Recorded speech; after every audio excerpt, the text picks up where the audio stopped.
Hello friends, स्वागत है आपका हमारे चैनल स्टडी यूपी 53 में।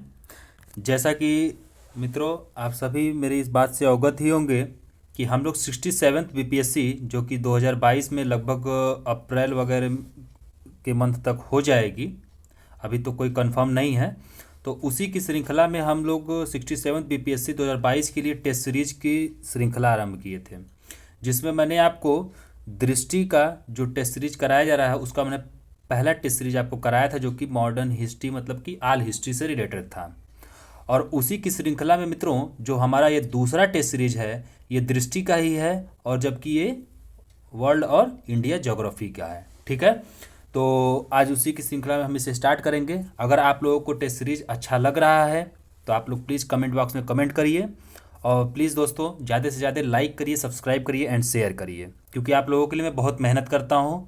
चारों ऑप्शंस को काफ़ी अच्छे से डीप, जो नहीं मुझे भी पता होता है उसको स्टडी करता हूँ और अच्छे से आप लोगों को बताने की कोशिश करता हूँ, जिससे कि आप लोग 150 क्वेश्चन तो पढ़े ही पढ़ें, उसके साथ में आप लोग 200-300 क्वेश्चन को और टैकल कर सकें।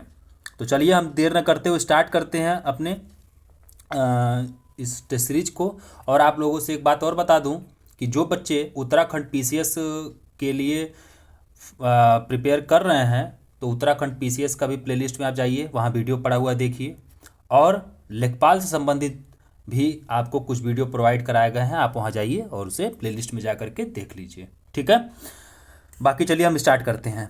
तो आज हमारा ये दृष्टि का दूसरा टेस्ट सीरीज है जो कि भूगोल से संबंधित है, और इसमें हमारा सबसे पहला प्रश्न क्या कह रहा है, चलिए देख लेते हैं। कह रहा है कि दक्षिण पूर्व एशिया में एकमात्र भू आवध देश है। तो दक्षिण पूर्व एशिया में एकमात्र भू आवध देश है मित्रों लाओस। ठीक है, अगर आप जब मैप में जाएंगे तो मैपिंग में आप देखेंगे कि लाओस जो है वो म्यांमार, चीन, वियतनाम, कंबोडिया और थाईलैंड से घिरा हुआ है। तो मित्रों थोड़ा सा मेरा छोटा स्क्रीन है, मैंने आपसे पहले ही बता दिया है कि थोड़ा सा ये लिखने में मुझे प्रॉब्लम होता है। कोशिश कर रहा हूँ कि जल्द से जल्द मैं टैब वगैरह या कुछ इस तरह के ले लूँ, ठीक है, जिससे आपको लिख के पढ़ा सकूँ। तो इसके लिए मैं आप क्षमा प्रार्थी हूँ, ध्यान रखिएगा। और आप लोग बस, मैं आपसे जो अन्य क्वेश्चन बनेंगे वो बोल दूंगा, आप बस इस वीडियो को बार बार सुन लीजिएगा फास्ट रिपीट करके, आपको सारे क्वेश्चन तैयार हो जाएंगे। तो चलिए स्टार्ट करते हैं। दक्षिण पूर्व एशिया में एकमात्र भू आवध देश है तो ये लाओस है। और जब आप मैप में जाएंगे तो देखेंगे कि आसियान देश के ये सारे सारे देश आसियान में आते हैं। ठीक है, तो यहाँ म्यांमार पड़ेगा, फिर ऊपर से यहाँ से चीन पड़ेगा, और फिर आप देखेंगे तो इधर वियतनाम, कंबोडिया और थाईलैंड ये इसको घेरे हुए हैं। चलिए हमारा अगला प्रश्न क्या है। अगला प्रश्न हमारा कह रहा है मित्रों, दूसरा प्रश्न, कि हाल ही में घोषित प्रोजेक्ट डॉल्फिन के संबंध में निम्नलिखित कथनों में से कौन सा सही नहीं है। एग्जाम में जब भी नहीं ऑप्शन आए तो आप उसको पहले नहीं को क्या करेंगे, टिक कर देंगे, क्योंकि लड़के है करके चले आते हैं। तो क्वेश्चन आपसे कह रहा है कि प्रोजेक्ट डॉल्फिन से संबंध किसका नहीं है। तो पहला ऑप्शन कह रहा है कि यह परियोजना प्रोजेक्ट टाइगर की तर्ज पर होगी। तो ये तो चलिए ठीक है, अच्छी बात है, ये कह रहा है तो ये सही कह रहा है। ठीक है, दूसरी बात कह रहा है कि परियोजना की कुल अवधि 20 वर्ष की होगी। ये गलत बात है मित्रों, 20 वर्ष नहीं 10 वर्ष की होगी। ठीक है, तीसरी बात कह रहा है कि इसका उद्देश्य केवल नदी डॉल्फिन को बचाना है। तो चलिए ये भी सही बात हो रही है, नदी और डॉल्फिन दोनों को बचाना है। और चौथा ऑप्शन आपसे कह रहा है कि इसे जल शक्ति मंत्रालय द्वारा लागू किया जाएगा। नहीं मित्रों, ये ऑप्शन गलत है, क्योंकि इसे वन एवं जलवायु परिवर्तन मंत्रालय द्वारा लागू किया जाएगा। तो इस नाते हमारा ऑप्शन ई सही हो जाएगा, क्योंकि 2-3 ऑप्शन सही हो रहे हैं, तो उपयुक्त में से एक से अधिक हो जाएगा। चलिए आगे हम देख लेते हैं। हमारा तीसरा प्रश्न क्या कह रहा है मित्रों, कि अटल सुरंग समुद्र तल से 10,000 फीट ऊपर विश्व की सबसे लंबी हाईवे सुरंग है। इसकी लंबाई क्या है। तो आप देखे होंगे, वर्तमान में पढ़े भी होंगे करंट में, कि जो अटल सुरंग बनाई गई है। तो चलिए आज इसके बारे में देखते हैं। तो यह विश्व की, सबसे पहले आप यहाँ जानिए कि सबसे लंबी हाईवे सुरंग है, और इसकी ऊंचाई कितनी है, 10,000 फीट है। ठीक है, तो इसकी लंबाई कितनी है, तो 9.2 किलोमीटर, ये आप याद रखिएगा। अच्छा चलिए अब हम इससे रिलेटेड क्वेश्चन देख लेते हैं और क्या बन सकता है। तो सबसे पहले तो आप इसे जानिए कि ये पूर्वी पीर पंजाल श्रेणी में बनाया गया है। कहाँ बनाया गया है, पूर्वी पीर पंजाल श्रेणी में, और रोहतांग दर्रे के पास में स्थित है। और यह लेह से लेह से मतलब कि लद्दाख के लेह से हिमाचल के मनाली को मतलब कि रास्ता बनाया गया है। ठीक है, चलिए अब आगे देखते हैं। हमारा चौथा प्रश्न कह रहा है कि निम्नलिखित में से कौन सी विश्व की सबसे गहरी झील है। तो मित्रों, विश्व की सबसे गहरी झील आपकी होगी बैकाल झील। ठीक है, और चलिए अब हम इसमें ऑप्शन में पहले देख लेते हैं। तो ऑप्शन में आप देखिए कैस्पियन सागर दिया है। अगर आपसे पूछे कि विश्व की सबसे बड़ी मीठे पानी की झील, तो मित्रों आप यहाँ पे टिक लगाएंगे कैस्पियन सागर को। और आपसे पूछेगा कि विश्व की सबसे गहरी झील, तो आप बैकाल झील को लगाएंगे, ये याद रखिएगा। चलिए हम अपने अगले प्रश्न पे चलते हैं।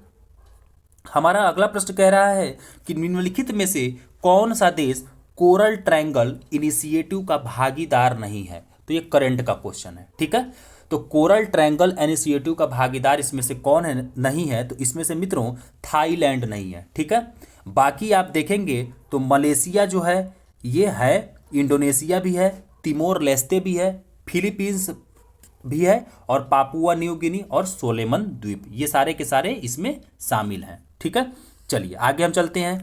हमारा छठा क्वेश्चन क्या कह रहा है मित्रों। छठा क्वेश्चन हमारा कह रहा है कि भारत के निम्नलिखित में से किस राज्य की काबर ताल आर्द्र भूमि को हाल ही में रामसर स्थल घोषित किया गया है। ठीक है, तो काबर ताल ये कहाँ है। तो देखिए ये क्वेश्चन एक्चुअली में बात क्या है कि जब ये टेस्ट सीरीज हुआ था तो लगभग पिछले साल अगस्त वगैरह में हुआ था। ठीक है, तो इस नाते ये आज वर्तमान के हिसाब से जब आज आपको पढ़ा रहा हूँ इस हिसाब से एक क्वेश्चन का पैटर्न बदल चुका है। ठीक है, तो चलिए हम इसे भी देख लेते हैं, इसे भी टैकल कर लेते हैं। तो काबर ताल आर्द्र भूमि को हाल ही में रामसर स्थल, तो ये हमारा काबर ताल जो है मित्रों, तो याद रखिएगा कि जो ये काबर ताल है ये कहाँ पे है, बिहार में स्थित है। ठीक है, इसमें से सारे के सारे ऑप्शन गलत हैं, कोई ऑप्शन सही नहीं होगा। ठीक है, इसलिए ई सही होगा। ठीक है ना, तो अब इसके बारे में आप सुन लीजिए। काबर ताल आर्द्र भूमि बिहार में स्थित है और बिहार के बेगूसराय में है। ठीक है, और याद रखिएगा मित्रों यह 39वें नंबर का रामसर स्थल है, और जो कि 2020 में क्या हुआ था, इसे शामिल किया गया था। ठीक है, तो बिहार का एकमात्र है, तो इस नाते इसका क्रम भी इसमें पूछा जा सकता है।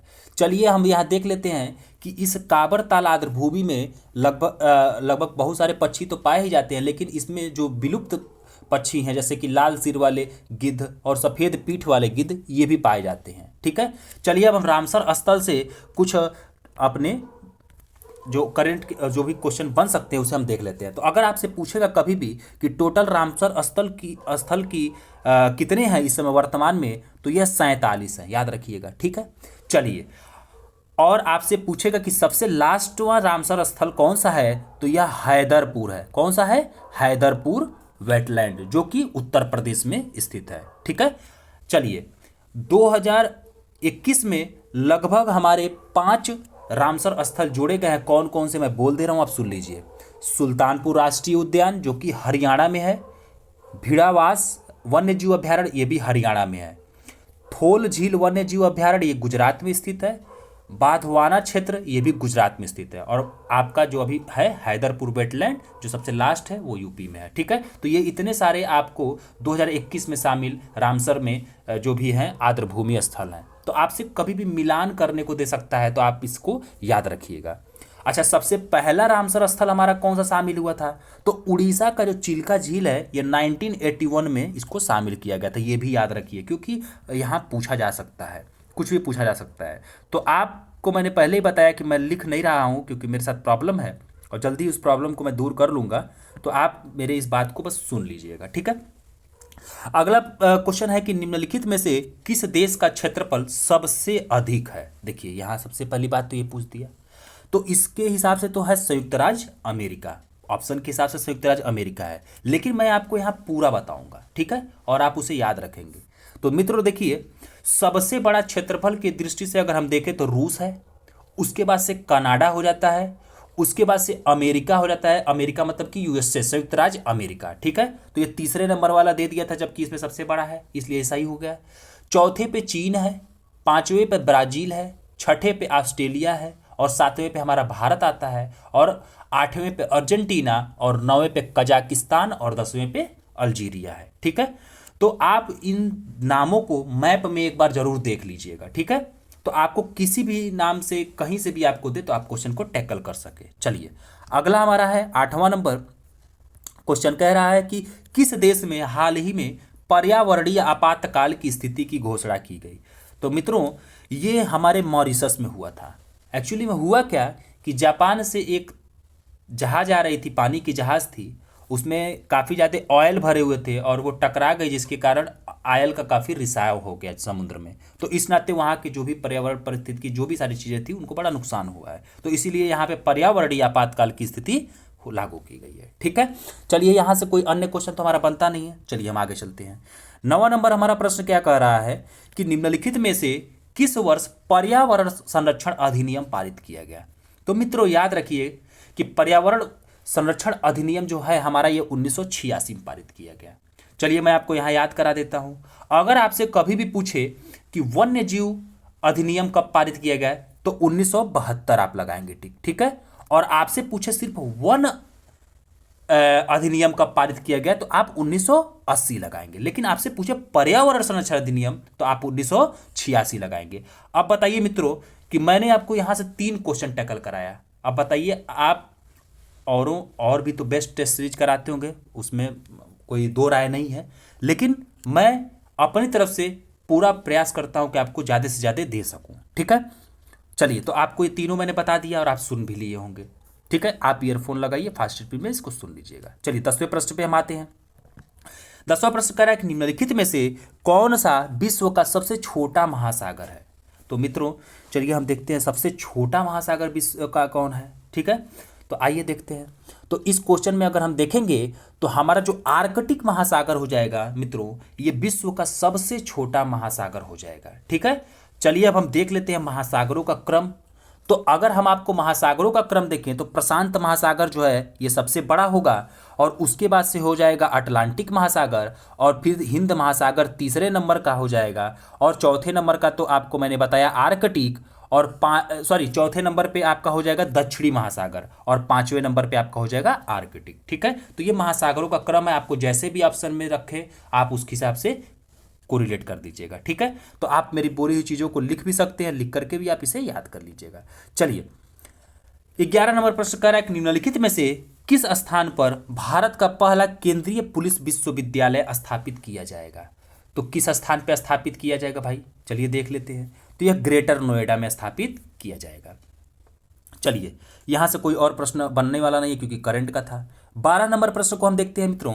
तो संयुक्त राष्ट्र पर्यावरण कार्यक्रम का मुख्यालय अवस्थित है। इसने यूएनईपी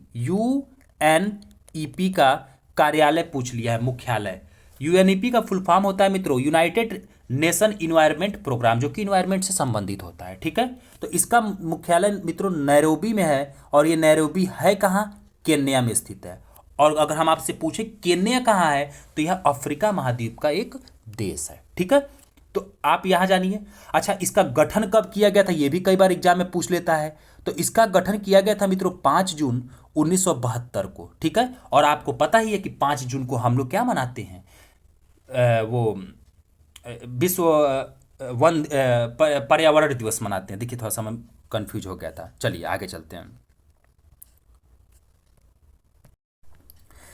चलिए हम अगले प्रश्न पे चलते हैं। हमारा अगला प्रश्न कह रहा है कि एशिया की सबसे बड़ी नदी है। तो एशिया की सबसे बड़ी नदी मित्रों हो जाएगा यांगसी। ठीक है, एशिया की अगर आपसे पूछे सबसे बड़ी नदी तो आप क्या टिक लगाओगे, यांगसी को लगाओगे। चलिए अब यहाँ से कितने क्वेश्चन बन सकते हैं हम इसे देख लेते हैं। चलिए आ जाइए।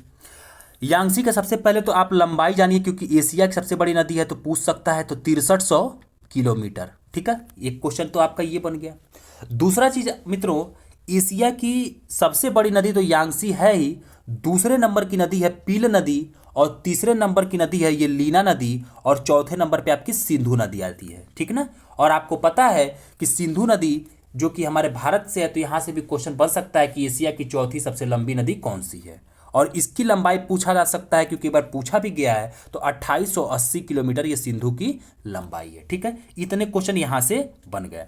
चलिए यहीं पे हम कुछ और क्वेश्चन भी बना लेते हैं।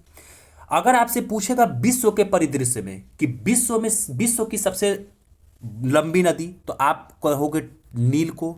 अच्छा, दूसरी तो आप कहोगे अमेजन को, और तीसरे में आप कहोगे इसी यांगसी को। ये यांगसी नदी एशिया में पहले पे हो जाती है और विश्व में तीसरे स्थान पे आ जाती है। चलिए आगे चलते हैं। 14 नंबर प्रश्न पे चलते हैं। कह रहा है कि मुहिद्दीन बिन हाजी मोहम्मद यासीन को हाल ही में किस देश के प्रधानमंत्री के रूप में नियुक्त किया गया है। ठीक है, तो इन्हें मलेशिया के प्रधानमंत्री के रूप में हाल ही में नियुक्त किया गया है। चलिए अगला प्रश्न है, 15 नंबर प्रश्न है कि अपघटक प्रकृति के, फिर आपको गैप दे दिया है, हैं क्योंकि वे पौधों और जानवरों के शवों में पाए जाने वाले कार्बनिक पदार्थों का अपघटन करते हैं। ठीक है, तो यह क्या होता है, पुनर्चक्रण करते हैं, रिसाइकलिंग का ही काम करते हैं। जो भी अपघटक जीव जंतु पाए जाते हैं वो क्या करते हैं, रिसाइकलिंग का काम करते हैं। तो ये बस रिसाइकलिंग इसमें हो जाएगा। चलिए अगला प्रश्न है जो कि ये इन्वायरमेंट से है कि इकोसिस्टम, जिसको हम हिंदी में पारिस्थितिकी तंत्र बोलते हैं, इस शब्द का सर्वप्रथम प्रयोग किसने किया था। तो इस शब्द का सर्वप्रथम प्रयोग एजी टांसले ने किया था। ठीक है, चलिए हम अपने अगले प्रश्न पे फिर चलते हैं, 17 नंबर पे। तो अगला प्रश्न है कि निम्नलिखित में से कौन सी जनजाति अपने मूल देश क्षेत्र के साथ सही सुमेलित नहीं है। नहीं इसने पूछा है, तो याद रखिएगा मित्रों, इसमें अगर नहीं की बात की जाए तो एनु जो है ये दक्षिण कोरिया से नहीं है। ये तो है कहाँ से, तो ये है जापान से। ठीक है, बाकी आपको पता ही है कि बद्दू जो है ये अरब की जनजाति है, एनु जो है ये जापान की हो गई, पिग्मी जो है ये कांगो की जनजाति है, और जो मसाई है वो केन्या की जनजाति है। लगभग आपको हर एग्जाम में आप देखेंगे तो जनजातियों से एक क्वेश्चन बन जाता है। तो लगभग 20 लिस्ट है, लगभग 20 देशों के नाम है जहाँ जहाँ जनजातियाँ हैं, आप उसे पढ़ लीजिएगा। चलिए आगे चलते हैं। अगला प्रश्न है मित्रों कि की स्टोन, 18 नंबर प्रश्न है कि की स्टोन प्रजाति के विषय में निम्नलिखित में से कौन सा सही नहीं है। फिर इसने यहाँ पूछा कौन सा सही नहीं है। तो अगर हम यहाँ देखें मित्रों तो सबसे पहले तो हम सही है को देखते हैं।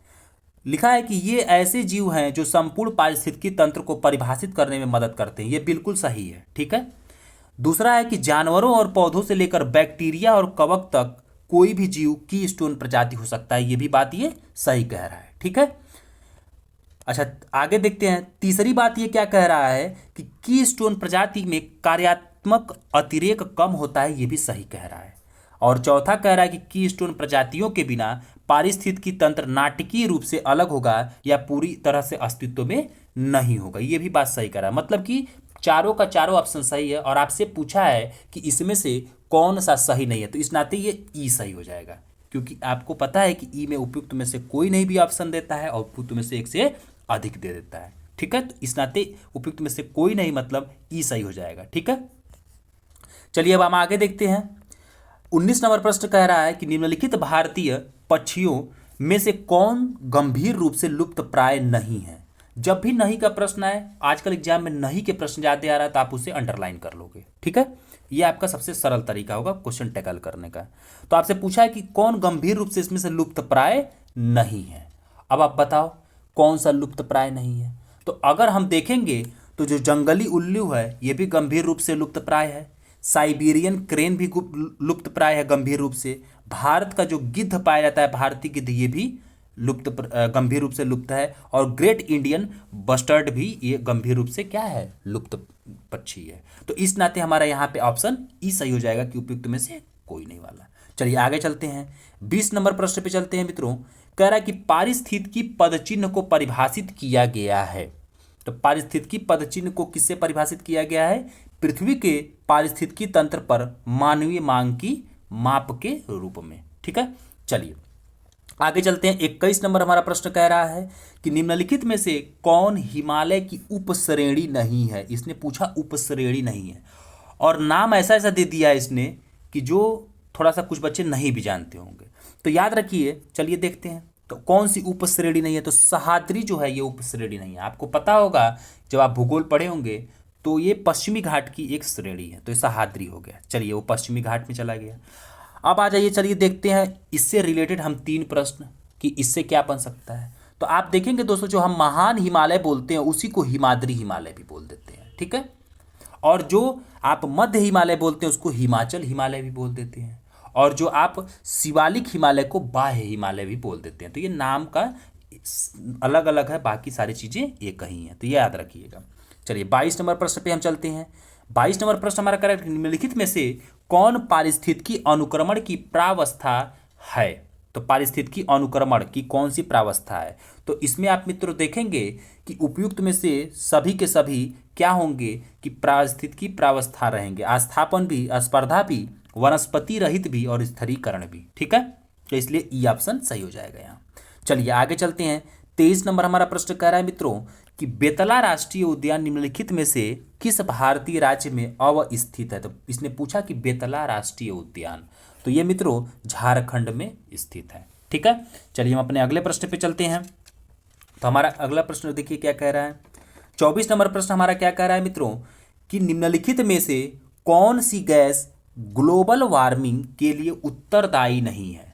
तो कौन सी गैस ग्लोबल वार्मिंग के लिए उत्तरदायी नहीं है? तो एआर जो आर्गन गैस है ये उत्तरदायी नहीं है। बाकी आप देखेंगे तो कार्बन डाइऑक्साइड भी है, मेथेन भी है और ओजोन भी है। ठीक है, तो याद रखिए यहाँ पे। चलिए मैं आपको बता देता हूँ, आप नाम सुन लीजिए। आपकी जो ग्रीन हाउस गैसें हैं वो CO2 हो जाती है, मतलब कि कार्बन डाइऑक्साइड भी हैं, CH4 मतलब मेथेन भी हैं, N2O का मतलब हो जाता है नाइट्रस ऑक्साइड, ये भी आपकी ग्रीन हाउस गैसें हो जाती हैं। और O3 तो आपको मैंने बताया ओजोन भी है। अच्छा याद रखिएगा कि जलवाष्प जो होता है ये जलवाष्प भी हमारा क्या है, ग्रीन हाउस गैसें हैं। और आपको एक लास्ट बता दूं कि CFC जिसको हम क्लोरोफ्लोरोकार्बन बोलते हैं ये भी ग्रीन हाउस गैसें हैं। तो याद रखिएगा CO2, CH4, nitrous oxide, ozone, जलवाष्प और क्लोरोफ्लोरोकार्बन, ये सभी के सभी क्या हैं, ग्रीन हाउस गैसेज हैं। ठीक है, तो इसमें चलिए अगले नंबर प्रश्न पे चलते हैं। 25 नंबर प्रश्न हमारा कह रहा है मित्रों कि निम्नलिखित में से कौन सी नदी अपने उद्गम स्रोत के साथ सुमेलित नहीं है? तो उद्गम स्रोत पूछ रहा है नदियों का। तो आप अगर देखेंगे तो जो ताप्ती नदी है ये सतपुड़ा रेंज से निकलती है, वहीं से उद्गम होता है, ये तो सही बात है। ब्यास नदी जो है ये रोहतांग दर्रे के पास से निकलती है और लगभग भारत के पंजाब से होते हुए जाकर सतलुज में मिल जाती है। लेकिन जो सिंधु नदी है ये यहाँ दिया है कि त्र्यंबकेश्वर से निकलती है, यही गलत हो जाएगा। ठीक है, यही इस ऑप्शन में गलत हो जाएगा। सिंधु नदी कहाँ से निकलती है? तो सिंधु नदी निकलती है ये मानसरोवर झील से, तिब्बत के। कहाँ से निकलती है? मानसरोवर झील से। और पीछे वाले क्वेश्चन में मैंने आपको बताया था कि इसकी लंबाई 2880 किलोमीटर है। और बाकी नर्मदा जो है ये मैकाल श्रेणी MP से, मध्य प्रदेश से निकलती है। तो इतनी सारी चीज़ें यहाँ से हमने जानना था और हम जान भी गए। चलिए आगे चलते हैं। अगला क्वेश्चन देखिए 26 नंबर है, इसमें भी पूछा है कि ग्रीन हाउस प्रभाव के लिए मुख्य रूप से उत्तरदायी गैस। देखिए यहाँ कंफ्यूज किया है आपको। वहां पे आपसे पूछा था कि कौन ग्रीन हाउस गैस नहीं है, और यहाँ पूछा है कौन सबसे उत्तरदायी है। तो याद रखिएगा मित्रों, कार्बन डाइऑक्साइड गैस जो है जो CO2 ये ग्रीन हाउस इफेक्ट के लिए सबसे उत्तरदायी गैस मानी जाती है। ठीक है, चलिए अब हम आगे चलते हैं। अगला प्रश्न हमारा क्या है? अगला प्रश्न है 27 नंबर कि निम्नलिखित में से कौन गोंडवाना लैंड का हिस्सा नहीं है? तो याद रखिएगा मित्रों, नहीं है पूछा है कि कौन गोंडवाना लैंड का हिस्सा नहीं है। तो याद रखिएगा मित्रों कि इसमें से उपयुक्त में से अगर हम देखें तो सब के सब गोंडवाना लैंड के हिस्सा हैं, मतलब कि अंटार्कटिका भी है, दक्षिण अमेरिका भी है, ऑस्ट्रेलिया भी है और मेडागास्कर भी है। ठीक है, तो इसलिए ई ऑप्शन सही हो जाएगा। ठीक है, उपयुक्त में से कोई नहीं। ठीक है, मतलब कि आप याद रखिएगा कि पहले हम जानते हैं कि गोंडवाना लैंड मतलब कि जो हमारे महाद्वीप हैं, ये 8 महाद्वीप हैं, ये सब एक भाग हुआ करते थे। बाद में ये उत्तर और दक्षिण की तरफ अलग हो गए, तो दक्षिण वाले भाग को हमने बोला गोंडवाना लैंड। उसमें क्या क्या आते हैं? अंटार्कटिका आएगा, दक्षिण अमेरिका आएगा, ऑस्ट्रेलिया आएगा, मेडागास्कर आएगा और भी ऑस्ट्रेलिया वगैरह, ये सब चीज़ इसमें आएंगे। ठीक है, भारत का जो हमारा प्रायद्वीपीय भारत है ये भी गोंडवाना लैंड का ही हिस्सा माना जाता है। चलिए अगले प्रश्न पे हम चलते हैं। 28 नंबर प्रश्न कह रहा है आपसे कि खाली स्थान दे दिया, फिर कह रहा है कि एक निर्दिष्ट तापमान पर वायवीय परिस्थितियों में जैविक पदार्थों का विघटन करने के लिए जीवाणु एवं अन्य सूक्ष्म जीवों द्वारा उपभोग किए जाने वाले ऑक्सीजन की मात्रा को दर्शाता है। तो कौन दर्शाता है भैया? तो चलिए देख लेते हैं। ये सी ऑप्शन सही है, जैव रासायनिक ऑक्सीजन मांग। चलिए 29 नंबर प्रश्न क्या कह रहा है कि निम्नलिखित में से कौन सी पहाड़ी वह स्थान है जहां पूर्वी घाट पश्चिमी घाट से मिलता है? तो चलिए देख लेते हैं। पूर्वी घाट मतलब कि जो हमारा ये भारत है तो इसका जो ये पूर्वी घाट है ये पश्चिमी घाट जो ये है और ये पूर्वी घाट है, तो ये कौन सी पहाड़ी ऐसी है जो इसमें जहाँ पे दोनों मिलते हैं? तो पहला ऑप्शन में आपके दिया है पालनी पहाड़ियाँ, चलिए इसको आप याद रखिएगा क्योंकि बाकी इसके ऑप्शन इधर है। दूसरा आपका दिया है सेवराय, तीसरा नीलगिरी, चौथा अगस्त्यमलाई। कौन सा इसमें होगा? तो आप देखेंगे मित्रों कि नीलगिरी की जो पहाड़ियाँ हैं वो पूर्वी और पश्चिमी घाट को जोड़ती हैं, वहाँ पे वो मिलती हैं, ठीक है। और याद रखिएगा कि नीलगिरी की पहाड़ियाँ हैं कहाँ, तो ये तमिलनाडु में स्थित है। चलिए, इससे अगला क्वेश्चन क्या बन सकता है कि आपसे पूछ लेगा कि नीलगिरी की पहाड़ियों का सबसे ऊंची चोटी, तो ये डोडा बेटा है, यह भी याद रखिएगा। क्या है? डोडा बेटा, ये सबसे ऊंची चोटी है। तो यहाँ से इतने सारे प्रश्न बनने थे। चलिए अगला प्रश्न है 30 नंबर कि निम्नलिखित में से कौन विश्व में सबसे बड़ा पारिस्थितिकी तंत्र है। इसने पूछा सबसे बड़ा पारिस्थितिकी तंत्र, तो याद रखिएगा मित्रों महासागर हो जाएगा, क्योंकि हमारे धरती पे लगभग 75% से 80% हिस्सा यही कवर किए हुए हैं। तो जो इसमें घास फूस शैवाल होंगे उसी से हमारा पारिस्थितिकी तंत्र विकसित हो जाता है, ठीक है। लोग लगा देंगे जंगलों को, जबकि जंगल गलत हो जाएगा, क्योंकि ये लगभग हमारे पूरे विश्व अगर हम देखें भारत के तो लगभग 10-15% क्षेत्रफल को ही बस कब्जा करते हैं, ठीक है। चलिए आगे देखते हैं। 31 नंबर प्रश्न हमारा कह रहा है कि पंपास घास के मैदान पाए जाते हैं। चलिए देख लेते हैं। तो पंपास घास के मैदान ये कहाँ पाए जाते हैं, तो ये अर्जेंटीना में पाए जाते हैं, ठीक है। चलिए घास के मैदान जरूर रट लीजिएगा, किसी न किसी एग्जाम में एक प्रश्न यहाँ से आ जाता है, ठीक है। अब यहाँ से कोई अन्य प्रश्न बन रहा है, तो देखिए दक्षिण अफ्रीका में कौन सी घास पाई जाती है, तो ये वेल्ड पाई जाती है, ठीक है। चलिए अब आगे चलिए। 32 नंबर प्रश्न क्या कह रहा है कि निम्नलिखित में से कौन स्वस्थानीय संरक्षण का उदाहरण नहीं है। स्वस्थानीय संरक्षण का उदाहरण नहीं है, चलिए देख लेते हैं। तो ये जो स्वस्थानीय संरक्षण का उदाहरण कौन सा नहीं होगा मित्रों, तो ये हो जाएगा आपका जैवमंडल क्षेत्र और अभयारण्य, ये होगा। और जो आपका जंतु उद्यान और बीज बैंक होंगे यह स्वस्थान संरक्षण का उदाहरण नहीं होंगे। तो इसलिए सी और डी सही है, तो इस नाते आपका उपरोक्त में से एक से अधिक सही है। अच्छा चलिए देख लेते हैं स्वस्थान संरक्षण का उदाहरण। अब देख लेते हैं कि कहने का मतलब कि क्या होता है ये। जैसे मान लीजिए कि कुछ जीव जंतुओं को वनस्पतियों को उसी जगह पे हम क्या करते हैं, सुरक्षित रखते हैं, वहाँ से हटाते नहीं हैं, तो ये हो जाता है स्वस्थान संरक्षण। और जिन जीव जंतुओं को या वनस्पतियों को हम वहाँ से हटा करके कहीं और शिफ्ट करते हैं और वहाँ उनका जो भी पालन पोषण एक तरह से कहीं करते हैं, उसे बाह्य स्थानीय संरक्षण हम बोलते हैं। तो इसने यहाँ स्वस्थानीय संरक्षण बोला कि उदाहरण नहीं है। तो चलिए नहीं को खत्म करिए, है में कौन, आप देखेंगे कि जैव मंडल आरक्षित क्षेत्र और अभ्यारण्य ये उसी स्थान पे बनाए जाते हैं, लेकिन जो बीज बैंक और जंतु उद्यान है ये उस स्थान पे नहीं बनाए जाते, वहाँ से कहीं अलग बनाए जाते हैं। तो इस नाते ये दोनों क्या हो जाएंगे, नहीं होंगे, इस नाते उपयुक्त में से एक से अधिक सही हो जाएगा। चलिए आगे चलते हैं। 33 नंबर प्रश्न हमारा कह रहा है कि स्वतः जुताई के लिए जानी जाने वाली मृदा है। तो स्वतः जुताई जो जिसकी जुताई खुद हो जाती है, तो इसका ऑप्शन ए सही हो जाएगा, मतलब कि काली मिट्टी। आप देखते होंगे कि काली मिट्टी जब गर्मियों में आप देखते होंगे कि किसान एक बैठा रहता है बूढ़ा सा और फोटो छपता है न्यूज़पेपर में और धरती फटी फटी रहती है, ठीक है। तो काली मिट्टी की खासियत ये भी होती है कि नमी को बहुत अच्छा सोखती भी है और ऑक्सीजन इसको बहुत ज़्यादा मिल जाता है। क्यों? क्योंकि इसके दरारें रहती है जिसके नाते ऑक्सीजन निचले स्तर तक पहुंच जाता है। इसी नाते यहाँ पे कपास, और ये काफ़ी उपजाऊ भी होती है, कपास के लिए भी अच्छी मानी जाती है, ठीक है। और इसी काली मिट्टी को याद रखिएगा रेगुर मिट्टी भी बोला जाता है, ठीक है। तो इतनी सारी चीज़ें यहाँ से हमको जानना था। चलिए आगे चलते हैं। 34 नंबर प्रश्न हमारा क्या कह रहा है कि भूमध्य रेखा कितने देशों से होकर गुजरती है। तो अगर हम देखेंगे मित्रों तो ये विश्व की बात कर दिया है, तो विश्व में कितने देशों से होकर के गुजरती है, खैर भारत में तो गुजरती ही नहीं है ये, ठीक है। चलिए तो विश्व में अगर हम देखें तो 13 देशों से यह होकर के भूमध्य रेखा क्या होती है, गुजरती है। चलिए अब आप, मैं नाम बोल रहा हूँ, आप मैप में देखिएगा, ठीक है। आप अगर देखेंगे तो दक्षिण अमेरिका में इक्वाडोर, कोलंबिया, ब्राज़ील, ये 3 देशों से गुजरती है। और अफ्रीका महाद्वीप में आप देखेंगे तो गैबन, कांगो गणराज्य, कांगो गणराज्य के बगल में कांगो एक छोटा सा देश दिया होगा, तो आप ये मत समझिएगा मैं गलत बोल दिया। एक्चुअली में हुआ है क्या कि कांगो गणराज्य जो है उसी के अंतर्गत अब इस कांगो को शामिल कर दिया गया है, तो इस नाते हम इसको एक देश में गिनती करेंगे, ठीक है। तो फिर से मैं बोल रहा हूँ, आप इसे सुनिए। इक्वाडोर, कोलंबिया, ब्राज़ील, और अफ्रीका में आप देखेंगे तो गैबन, कांगो गणराज्य और युगांडा, केन्या और सोमालिया, ठीक। फिर आप देखेंगे अफ्रीका महाद्वीप से आगे आएंगे तो मलेशिया आपको दिखेगा, यहाँ से भी गई है। फिर आप आगे आएंगे तो इंडोनेशिया में, इंडोनेशिया से गई है।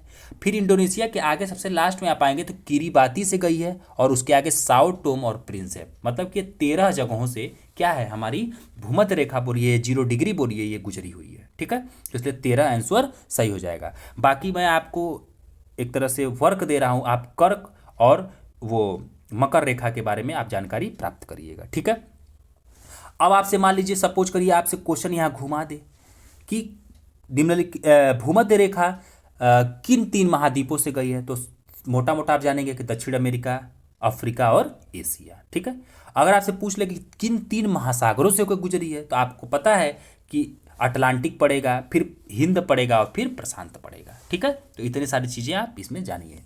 चलिए 35 नंबर प्रश्न क्या कह रहा है कि ट्रांस ह्यूमन शब्द का क्या अर्थ है। तो ट्रांस ह्यूमन शब्द का अर्थ अगर हम देखें मित्रों, तो ट्रांस ह्यूमन शब्द का अर्थ है कि लोगों के साथ पशुधन का मौसमी पलायन, मतलब कि सी सही हो जाएगा। चलिए हम आगे चलते हैं। 36 नंबर प्रश्न कह रहा है कि बिहार में कुल कितने राष्ट्रीय उद्यान हैं। तो अगर हम देखें मित्रों, तो बिहार में हमारे 1 राष्ट्रीय उद्यान है, मतलब कि इसमें से सारे के सारे ऑप्शन गलत हैं, तो इस नाते हमारा ई ऑप्शन सही हो जाएगा। तो याद रखिए अब कितने राष्ट्रीय उद्यान है, तो बिहार में हमारा 1 राष्ट्रीय उद्यान है। अच्छा, इस राष्ट्रीय उद्यान का नाम क्या है, तो इस राष्ट्रीय उद्यान का नाम है वाल्मीकि राष्ट्रीय उद्यान। ठीक है, और ये है कहाँ स्थित, तो पश्चिमी चंपारण में स्थित है। और याद रखिएगा मित्रों कि इसी वाल्मीकि राष्ट्रीय उद्यान के अंदर से 2 नदियाँ गुजरती हैं जिनका नाम है गंडक नदी और मसान नदी। ठीक है, तो याद रखिएगा। चलिए यहाँ पे आप देखेंगे तो एक बंदर पाया जाता है, रीसस बंदर। ठीक है, और इसी रीसस बंदर पे RH फैक्टर का प्रयोग सबसे पहले किया गया था, ये याद रखिएगा, क्योंकि यहाँ से पूछने का संभावना ज़्यादा बनता है। तो बिहार से जितने भी यहाँ से प्रश्न बन सकते हैं मैंने आपको बोल दिया, आप सुन लीजिएगा और लिख लीजिएगा। 37 नंबर प्रश्न को देखते हैं। 37 नंबर प्रश्न कह रहा है आपसे कि मेघालय पठार मुख्य प्रायद्वीपीय पठार से अलग होता है। इसने आपसे पूछ लिया, अगर मान लो मित्रों आप भारत का ये मैप देखोगे, तो अगर आप भारत का मैप देखोगे तो ऐसे आपका भारत का मैप आया है। ठीक है, फिर ये अपना जो भी है, ठीक है, आप देखोगे कि ये जो है यहाँ पे ये मेघालय का पठार हम इसको बोल देते हैं। ठीक है, और ये दो आप देखोगे यहाँ पे छोटा नागपुर का क्षेत्र, ये राजमहल पहाड़ियों का हिस्सा था, यहीं पे आपका बांग्लादेश है। ठीक है, तो इस ये मालदा भ्रंश के द्वारा क्या होता है, अलग होता है, और इसी मालदा भ्रंश में आपका बांग्लादेश स्थित है। तो याद रखिएगा, तो मेघालय का पठार जो है ये राजमहल पहाड़ियों से टूट करके मालदा भ्रंश के द्वारा अलग होता है। ठीक है, चलिए इससे और कोई क्वेश्चन बन सकता है, और कोई क्वेश्चन नहीं बनेगा। चलिए हम आगे चलते हैं।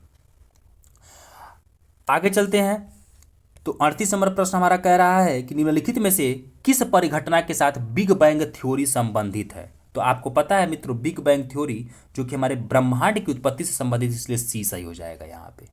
चलिए 39 नंबर प्रश्न हम देखते हैं। 39 नंबर प्रश्न में कह रहा है कि निम्नलिखित में से कौन सी वायुमंडल की सबसे ऊपरी परत है। तो मित्रों सबसे ऊपरी परत वायुमंडल की यहाँ पे हमारी हो जाएगी बहिर्मंडल। ठीक है, अब चलिए यहाँ से कितने क्वेश्चन बनते हैं वो देखते हैं। एक्चुअली में एग्जाम में कई बार UPPCS में भी और भी अन्य एग्जामों में इसका इंग्लिश वर्जन दे करके कन्फ्यूज कर देता है, तो मैं आपको यहाँ पे बोल देता हूँ, शॉर्ट फॉर्म में लिख दे रहा हूँ और आप इसे लिख लेंगे। सबसे नीचे आपका हो जाता है मित्रों क्षोभ मंडल, फिर आपका हो जाता है समताप, और फिर आपका हो जाता है मध्यमंडल, और फिर आपका आता है उसके बाद बाह्य वायुमंडल, और उसके बाद सबसे बाहर होता है बहिर्मंडल। ठीक है, सबसे ऊपर जो कि होता है। ठीक है, तो याद रखिएगा क्षोभ, समताप, मध्यमंडल, बाह्य वायुमंडल और बहिर्मंडल। ठीक है, ये इतने होते हैं। अब क्षोभ मंडल का इंग्लिश होता है टोपोस्फेयर, समताप मंडल का इंग्लिश होता है स्ट्रेटोस्फेयर, मध्यमंडल का इंग्लिश होता है मीसोस्फेयर, और बाह्य वायुमंडल का इंग्लिश होता है थर्मोस्फेयर, और बहिर्मंडल का इंग्लिश होता है एक्सोस्फेयर्स। तो याद रखिएगा, और ये भी याद रखिएगा कि जो जो हमारा क्षोभ मंडल है इसी में हमारी मौसमी संबंधी प्रक्रियाएं सारी की सारी होती हैं, और ओजोन परत इसी में पाया जाता है, ये भी याद रखिएगा। ठीक है, ये भी प्रश्न कई बार बना हुआ है।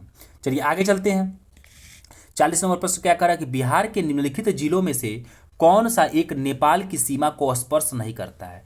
तो मित्रों जो लोग बिहार का मैपिंग पढ़े होंगे वो लोग अच्छे से कर लेंगे। ठीक है, तो आप इसको मैं बोलता हूं, आप मैप में देखिएगा। तो सबसे पहले तो हम इसमें देखते हैं कि कौन सा स्पर्श नहीं करता है।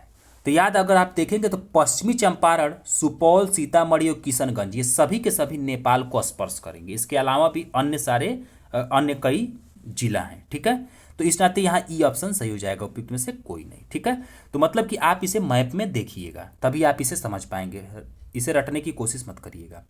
41 नंबर प्रश्न आपसे कह रहा है कि निम्नलिखित में से कौन रबी की फसल है। मित्रों, बहुत सारे लड़के रबी खरीफ की फसल में कंफ्यूज हो जाते हैं कि रबी का फसल क्या होता है, खरीफ का क्या होता है। तो आपको मैं यहाँ बता दूं कि सबसे पहले तो चलिए क्वेश्चन कर लेते हैं कि रबी की फसल कौन नहीं है, इसने पूछा है। तो जब नहीं है इसने पूछा है तो स्वाभाविक सी बात है मित्रों कि इसमें जो हमारा मक्का है और जो हमारा कपास है ये दोनों खरीफ की फसल हो जाती है, इसलिए हमारा ई ऑप्शन उपयुक्त में से एक से अधिक सही हो जाएगा। चलिए अब हम यहाँ थोड़ा सा रबी और खरीफ के बारे में देख लेते हैं। सबसे पहले आप यहाँ देखेंगे मित्रों कि जो रबी की फसल होती है ये सर्दियों में बोई जाती है और गर्मियों के दिनों में काटी जाती है।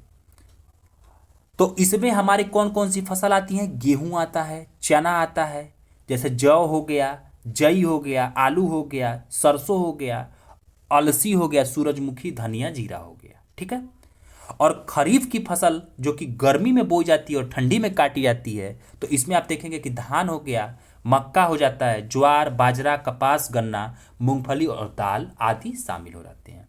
तो आपसे इसमें बड़ा कंफ्यूज करता है एग्जाम में, तो याद रखिएगा कि सबसे पहले अब आप कोई भी चीज़ खरीदने जाइए मार्केट में तो उसे देखा करिए। जैसे आप इस समय ठंडियों में देखेंगे कि धनिया खूब बिक रहा है, तो धनिया क्या हो जाएगा भैया, खरीफ की फसल, गर्मी में बोई जाएगी, ठंडी में काटी जाएगी। ठीक है, सॉरी सर्दी की फसल हो जाएगी धनिया, मैं गलत बोल दिया, रबी की हो जाएगी।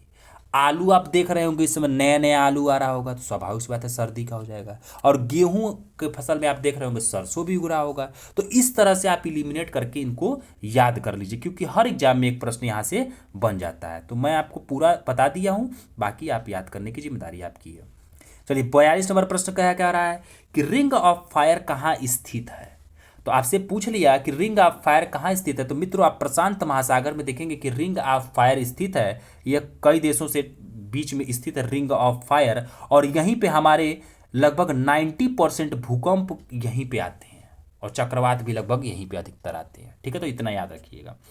चलिए आगे देखते हैं 43 नंबर प्रश्न, निम्नलिखित में से कौन सबसे ठंडा बायोम है। ठंडा बायोम है, ठीक है, तो इसमें टुंड्रा जो है ये सबसे ठंडा बायोम हो जाता है। ठीक है, चलिए 44 नंबर प्रश्न क्या कह रहा है कि भौगोलिक दृष्टि से बिहार को कितने भागों में बांटा गया है। तो भौगोलिक दृष्टि से अगर आप देखेंगे तो बिहार को 3 श्रेणियों में बांटा गया है। कौन कौन सी श्रेणी, आप देखेंगे कि बिहार का ऊपरी का सिरा जो है वो शिवालिक से लगा हुआ है, जो कि हिमालय का बाह्य है। फिर बीच में आप देखेंगे कि गंगा नदी वाला क्षेत्र जो कि मैदानी हो जाता है, और लास्ट में आप इसके निचला देखेंगे जो कि झारखंड से जुड़ा हुआ है वो दक्षिणी पठारी, जहाँ पे सारे खनिज पाए जाते हैं। तो 3 प्रकार, शिवालिक, मैदानी और दक्षिणी पठारी में ये बिहार बटा हुआ है। ठीक है, भौगोलिक दृष्टि से। चलिए आगे चलते हैं। 45 नंबर प्रश्न क्या कह रहा है मित्रों कि निम्नलिखित में से किस भारतीय राज्य में सबसे अधिक कोयला भंडार है। तो याद रखिएगा झारखंड में सबसे अधिक कोयला भंडार है। कितना, तो 83.15 बिलियन। ठीक है ना, बिलियन झारखंड के झरिया में ये लगाया गया है। अच्छा, दूसरे नंबर का अगर आपसे पूछ ले तो दूसरे नंबर पे आपका उड़ीसा हो जाएगा, और तीसरे पे आपका छत्तीसगढ़, और चौथे पे आपका पश्चिम बंगाल हो जाएगा, ये कोयले के भंडार के रूप में। चलिए 46 नंबर प्रश्न क्या कह रहा है। 46 नंबर प्रश्न कह रहा है कि निम्नलिखित जलधाराओं में से कौन सी ठंडी जलधारा है। याद रखिएगा मित्रों, गर्म जलधारा और ठंडी जलधारा रट जाइएगा एकदम, और उसका कॉन्सेप्ट क्लियर कर लीजिएगा, क्योंकि हर एग्जाम में पूछा जाता है। तो ठंडी जलधारा इसमें से आपसे पूछ लिया है। तो अगर हम ठंडी जलधारा देखें मित्रों तो कैलिफोर्निया की जो जलधारा ये भी ठंडी जलधारा हो जाएगी, लेब्राडोर की जलधारा ये भी ठंडी धारा हो जाएगी, और बेंगुएला की जो जलधारा है ये भी ठंडी जलधारा हो जाएगी। लेकिन जो क्यूरोसिवो की जलधारा है मित्रों, यही एक जो है कि गर्म जलधारा हो जाएगी। इस नाते हमारा ई ऑप्शन सही होगा, उपयुक्त में से एक से अधिक। चलिए आगे चलते हैं। 47 नंबर प्रश्न क्या कह रहा है कि निम्नलिखित में से किस स्थान पर करेवा स्थलाकृतियां पाई जाती हैं। करेवा स्थलाकृति, करेवा एक नाम है। तो आप देखेंगे कि कश्मीर हिमालय में, ऐसे आप देखेंगे कि कश्मीर हिमालय में जम्मू में एक ऐसे क्षेत्र पाया जाएगा, यही है करेवा स्थलाकृतियां। ठीक है, तो इसलिए कश्मीर हिमालय में इसको टिक करेंगे हम। चलिए अगला हमारा प्रश्न है 48 नंबर प्रश्न की बरौनी रिफाइनरी बिहार के निम्नलिखित में से किस जिले में स्थित है। तो अगर हम देखें मित्रों कि हमारा बरौनी रिफाइनरी जो है बिहार के किस जिले में स्थित है, तो ये बेगूसराय में स्थित है। तो यहाँ से हमारा कोई और प्रश्न बनना नहीं है। आगे चलते हैं। 49 नंबर प्रश्न कह रहा है कि प्राकृतिक पर्यावरण का प्रकार जिसमें जीवों की एक विशेष प्रजाति निवास करती है उसे क्या कहा जाता है? तो स्वाभाविक सी बात है, आवास कहेंगे। जहां कोई जीव निवास करेगा उसे आवास कहेंगे। ठीक है, 49 सही हो गया, आवास। चलिए 50 नंबर प्रश्न क्या कह रहा है मित्रों कि विश्व का सबसे बड़ा द्वीप कौन सा है? तो मित्रों याद रखिएगा कि विश्व का सबसे बड़ा द्वीप ग्रीनलैंड है। और आप देखेंगे कि जो ये मेडागास्कर इसमें दिया है, ये चौथे नंबर का विश्व का सबसे बड़ा द्वीप हो जाता है। चलिए आगे चलते हैं। 51 नंबर प्रश्न कह रहा है कि भारत में कुल कितने प्रमुख बंदरगाह की संख्या है? तो अगर हम देखें मित्रों तो भारत में 13 बंदरगाह की संख्या है। ठीक है, कितने बंदरगाह है? 13, जिसमें से 12 बंदरगाह जो हैं वो हमारे भारत सरकार के अधीन है और एक बंदरगाह जो है वह निजी निगमन के अधीन है। ठीक है ना। चलिए आगे देखते हैं। 52 नंबर हमारा प्रश्न क्या कह रहा है कि निम्नलिखित में से कौन सा देश इथोपिया के साथ सीमा नहीं साझा करता है? इथोपिया। चलिए इथोपिया के साथ सीमा कौन साझा नहीं करता है? तो युगांडा। इथोपिया कहाँ का देश है? तो अफ्रीका का एक देश है और युगांडा इससे क्या करता है? सीमा नहीं लगाता है। ठीक है, तो अब इसमें सीमा लगाता कौन कौन है हम इसे देख लेते हैं। तो अगर हम देखेंगे मित्रों तो इथोपिया के साथ हमारा सीमा पहले तो आप देखेंगे सूडान लगाएगा, उसके बाद से आप इधर देखेंगे तो आपका दक्षिणी सूडान भी लगाएगा, फिर आपका केन्या भी लगाएगा, सोमालिया भी लगाएगा। ठीक है, तो याद रखिएगा ऊपर इरिट्रिया लगा ही रहा है। ठीक है, तो इतने देश इससे सीमा लगाएंगे और बाकी जो नहीं लगाएगा मैंने आपको बता दिया। 53 नंबर प्रश्न कह रहा है कि निम्नलिखित में से कौन से अंतर्राष्ट्रीय प्रोटोकॉल समझौते अभिसमय किगाली समझौते द्वारा संशोधित किए गए हैं?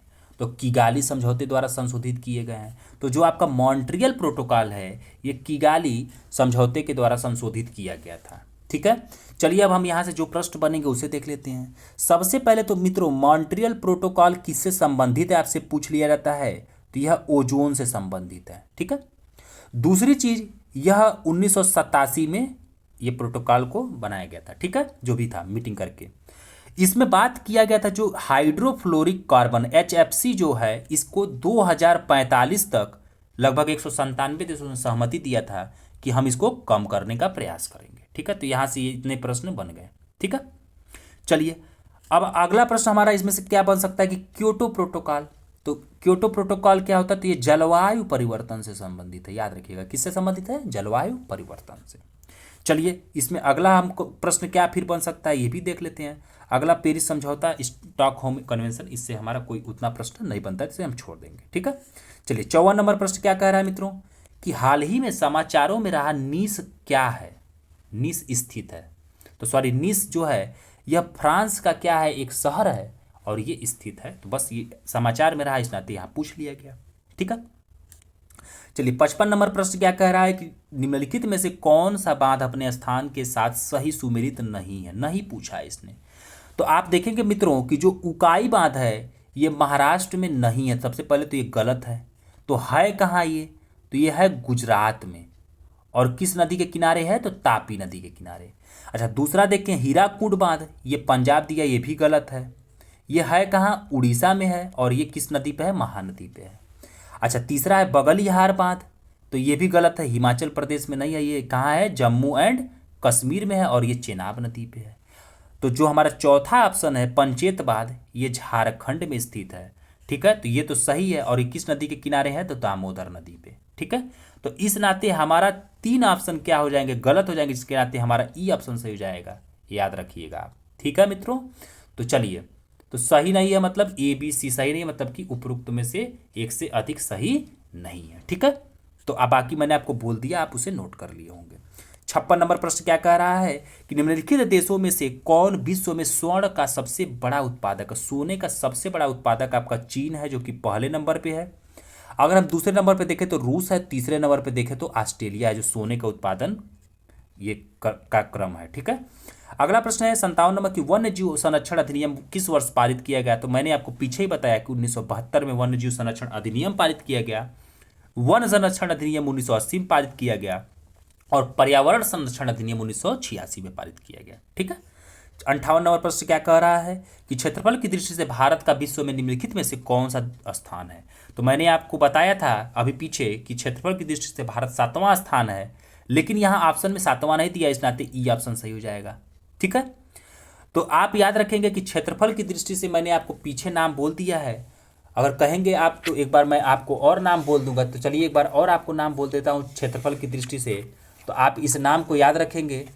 सबसे पहले पे अगर आप देखेंगे मित्रों तो रूस होगा, फिर कनाडा, फिर संयुक्त राज्य अमेरिका, फिर चीन, फिर ब्राज़ील, फिर ऑस्ट्रेलिया, फिर भारत, फिर अर्जेंटीना, फिर क्या हो जाएगा कजाकिस्तान और फिर अल्जीरिया। ये क्रम है। ठीक है, बढ़ते से घटते क्रम में। ठीक है, चलिए आगे देखते हैं। हमारा अगला प्रश्न क्या कह रहा है मित्रों, जो हमारा 59 नंबर प्रश्न, 59 नंबर प्रश्न कह रहा है कि निम्नलिखित में से कौन सी एक पश्चिम की ओर बहने वाली नदी है। तो मित्रों इसमें हमारी पश्चिम की ओर बहने वाली नदी कौन सी हो जाएगी, नर्मदा। चलिए अब हम यहाँ से प्रश्न क्या क्या बन सकता है। सबसे पहले मित्रों देखिए कि पश्चिम की तरफ मतलब कि हमारा पूर्व से पश्चिम की तरफ नदियाँ बहने का क्रम, दो नदियाँ हैं जो बहती हैं, एक तापी बहती है और एक नर्मदा। ये दो नदियाँ जो है ये हमारा पूर्व से पश्चिम की तरफ बहती हैं और खंभात की खाड़ी में जल को गिराते हुए अरब सागर में गिरा देती हैं। ठीक है, इतना आप जान गए।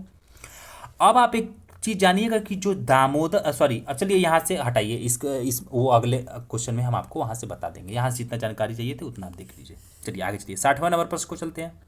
60वां नंबर प्रश्न करा कि उस प्रक्रिया का क्या नाम है जिसमें एक जल निकाय पोषक तत्वों से अत्यधिक समृद्ध हो जाता है।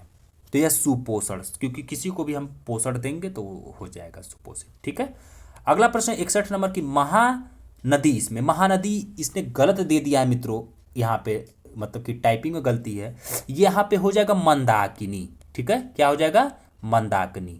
महानदी को आप काट लीजिएगा। तो कह रहा है मंदाकिनी और अलकनंदा नदियाँ मिलती हैं। तो मंदाकिनी और अलकनंदा नदियाँ मित्रों ये आपके रुद्रप्रयाग में मिलती हैं। ठीक है, चलिए अब हम यहाँ से और कोई प्रश्न बन सकता है, इसे देख लेते हैं। अब आप देखेंगे दोस्तों जो देवप्रयाग दिया है यहाँ पे भागीरथी और अलकनंदा आकर के मिलती हैं। ठीक है, तो अगर आपसे पूछे कि भागीरथी और अलकनंदा कहाँ मिलती है तो देवप्रयाग, और मंदाकिनी और अलकनंदा कहाँ मिलती है तो रुद्रप्रयाग। ठीक है, बाकी इसको आप मैप से देखते चलिएगा।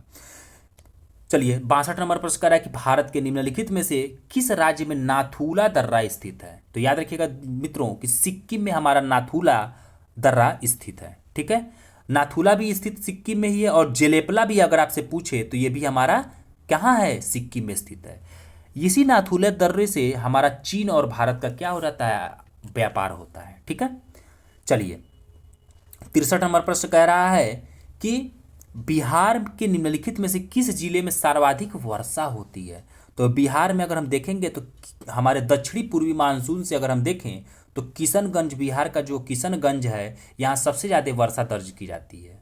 और अगर बिहार में ही हम सबसे कम वर्षा दर्ज देखें कहाँ की जाती है तो ये अरवल में की जाती है। ठीक है, तो ये अरवल में कम और किशनगंज में ज़्यादा। तो दोनों प्रश्न को आप तैयार करिएगा। ठीक है, कुछ भी पूछा जा सकता है।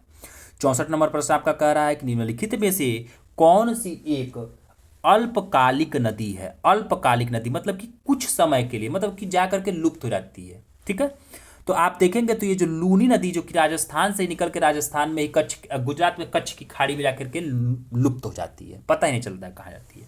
तो लूनी नदी याद रखिएगा। ठीक है, चलिए माही नदी को देख लेते हैं। माही नदी जो है मित्रों ये हमारे भारत में जो कर्क रेखा जाता है इसको दो बार काटती है, दो बार ऐसे काटती है। ये एक बार आपका राजस्थान में काटेगी, एक बार गुजरात में काटती है। तो याद रखिएगा भारत की कौन सी नदी जो दो बार कर्क रेखा को काटती तो माही हो जाएगा, और लूनी जो है ये लुप्त हो जाती है जाकर के। तो आप पढ़ ही लिए। ठीक है, अच्छा दूध गंगा अगर की बात हम देखें तो दूध गंगा जो है कृष्णा की प्रमुख सहायक नदी है साउथ में। ठीक है, चलिए आगे चलते हैं। 65 नंबर प्रश्न कह रहा है मित्रों कि निम्नलिखित में से किसे भारत में हरित क्रांति के जनक के रूप में जाना जाता है। तो भारत में हरित क्रांति के जनक के रूप में हम MS स्वामीनाथन को जानते हैं, तो इसलिए बी ऑप्शन सही हो जाएगा। चलिए अब इससे संबंधित हम प्रश्न देख लेते हैं। हरित क्रांति आया कब, तो 1967। ठीक है, दूसरी चीज विश्व में हरित क्रांति को कौन लाया, तो मित्रों Norman E Borlaug, Norman E Borlaug, ये याद रख लीजिएगा आप। तो इतने प्रश्न यहाँ से बन सकते हैं और ये मोटे अनाजों से संबंधित है। और आप इसमें देखेंगे कि पंजाब, हरियाणा और पश्चिमी उत्तर प्रदेश के क्षेत्रों को इसने काफ़ी मतलब कि अनाज उत्पादन में वरीयता दिलाई। ठीक है, चलिए 66 नंबर प्रश्न चलते हैं हम।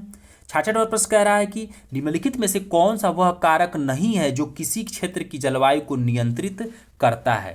तो याद रखिएगा मित्रों कि जो औसत वर्षा होती है ये किसी भी क्षेत्र की जलवायु को डिपेंड नहीं, मतलब कि नियंत्रित करने का डिपेंडेंसी नहीं है। लेकिन अगर कहीं वनस्पति प्रकार, अक्षांश और समुद्रता से निकट देख करके हम उसकी उस स्थान की, उस प्लेस की जलवायु को हम बता सकते हैं। ठीक है, चलिए आगे कह रहा है 67 नंबर प्रश्न कि निम्नलिखित में से किस राज्य देश की सीमा बिहार से नहीं लगती है। तो इसमें किसकी सीमा बिहार से नहीं लगेगी भैया, तो चलिए देख लेते हैं। तो छत्तीसगढ़ और उड़ीसा जो है ये बिहार से नहीं लगेगी, लेकिन नेपाल हमारा बिहार से लगता है और पश्चिम बंगाल भी हमारा बिहार से लगता है, याद रखिएगा। ठीक है, तो इसलिए हमारा ए और डी गलत है, इस नाते हमारा ए उपयुक्त में से एक से अधिक ई सही हो जाएगा। अब देखिए बिहार से लगता कौन कौन है ये देख लेते हैं। अगर आप देखेंगे तो ये मोटा मोटा अगर बिहार है तो इधर आपका यूपी लग जाता है, और नीचे आप देखेंगे मित्रों तो झारखंड लग जाता है, इधर आपका पूर्व साइड में आपका पश्चिम बंगाल लग जाता है, ऊपर की तरफ नेपाल लग जाता है। ठीक है, तो इतना आप मैप में देख लीजिएगा। 68 नंबर प्रश्न क्या कह रहा है कि भारत के किस राज्य में उत्तर पूर्वी मानसून में सर्वाधिक वर्षा होती है। तो भारत के किस राज्य में, तो आप देखेंगे कि जब उत्तर पूर्वी मानसून से सर्वाधिक वर्षा, उत्तर पूर्वी की मानसून की बात किया है, ये सर्वाधिक वर्षा कहाँ होगी मित्रों, तो ये हमारे तमिलनाडु में होगी। ठीक है, तो याद रखिएगा कहाँ होगी, तमिलनाडु में। मित्रों थोड़ा सा मैं क्षमा चाहता हूँ और आप लोगों के समक्ष मैं अपनी बात को थोड़ा सा रखना चाहता हूँ। दिक्कत मेरे साथ ये है कि थोड़ा सा मनी प्रॉब्लम, जिसके नाते मैं टैबलेट लेना चाह रहा हूँ ताकि मैं उसमें कलम मिल सके और उससे आपको पढ़ा सकूँ, और मोबाइल पे स्क्रीन पे हाथ से लिखना बनता नहीं है। इस नाते मैं बोल देता हूँ, आप उस बातों को बार बार सुन लीजिएगा, आपको रट जाएगा। तो बहुत जल्द मैं प्रयास कर रहा हूँ कि भाई टैबलेट ले लिया जाए, तो प्रयास में हूँ। तो इस नाते तब आप लोगों को मैं काफ़ी अच्छे से मैप बना बना करके आपको काफ़ी अच्छे से ज्योग्राफी को अच्छे से पढ़ा दिया करूँगा। बस कलम नहीं, जिसके नाते मैं आपको मैप के माध्यम से नहीं बता पा रहा हूँ, नहीं तो आपको पूरा मैप बना के मैं अच्छे से समझाता। बट आप इतने तत्पर हैं कि आप मेरे इस वीडियो पे आए और आप पढ़ रहे हैं, तो मैं आपसे उम्मीद करता हूं कि आप मैप भी सामने रखिए और मैप में भी इन जगहों को देखिए ताकि वो कभी भूले ना। ठीक है, बाकी मेरे से अगर कोई गलती होगी तो मुझे छोटा भाई समझ के क्षमा करिएगा। ठीक है, और अच्छा लगे तो प्लीज़ लाइक सब्सक्राइब शेयर जरूर करिएगा। ठीक है, और कमेंट भी करिएगा। चलिए आगे हम अगले क्वेश्चन पे चलते हैं। 69 नंबर प्रश्न हमारा क्या कह रहा है कि मानव विकास की अवधारणा प्रस्तुत की गई थी। तो मानव विकास की अवधारणा डॉक्टर महबूब उल हक द्वारा प्रस्तुत की गई थी। 70 नंबर प्रश्न हमारा क्या कह रहा है मित्रों, चलिए देख लेते हैं। 70 नंबर प्रश्न कह रहा है, एक मिनट, 70 नंबर प्रश्न कह रहा है कि बिहार में पाई जाने वाली बलथर मृदा के विषय में निम्नलिखित में से कौन सा तथ्य सही है। तो मित्रों याद रखिएगा कि बलथर मृदा में जो भी ये 4 तथ्य इन लोगों ने दिया है, इसमें ये चारों के चारों तथ्य क्या है, गलत हैं। ठीक है, क्या है, चारों तथ्य गलत हैं। तो इस नाते उपयुक्त में से कोई नहीं। ठीक है, ये सही हो जाएगा ई। अब बलथर मृदा के बारे में थोड़ा सा आप सुन लीजिए। यह बिहार में कैमूर पठार से लेकर के राजमहल पहाड़ी तक पाई जाती है। 5 से 15 किलोमीटर चौड़ी पट्टी होती है और इसमें लौह तत्व ज्यादा होता है, जिसके कारण इसका रंग केवल लाल होता है, न कि लाल पीला। तो इस नाते सारे के सारा ऑप्शन इसका गलत है। ठीक है, ये सही हो जाएगा, बाकी जो मैंने बताया वो सही है। चलिए 71 नंबर प्रश्न देख लेते हैं। भारत में कर्क रेखा किस राज्य से होकर नहीं गुजरती है। देखिए कितना फेवरेट प्रश्न इन लोग का हो गया है, हर चीज में नहीं दे रहे हैं। तो नहीं गुजरती है, चलिए देख लेते हैं।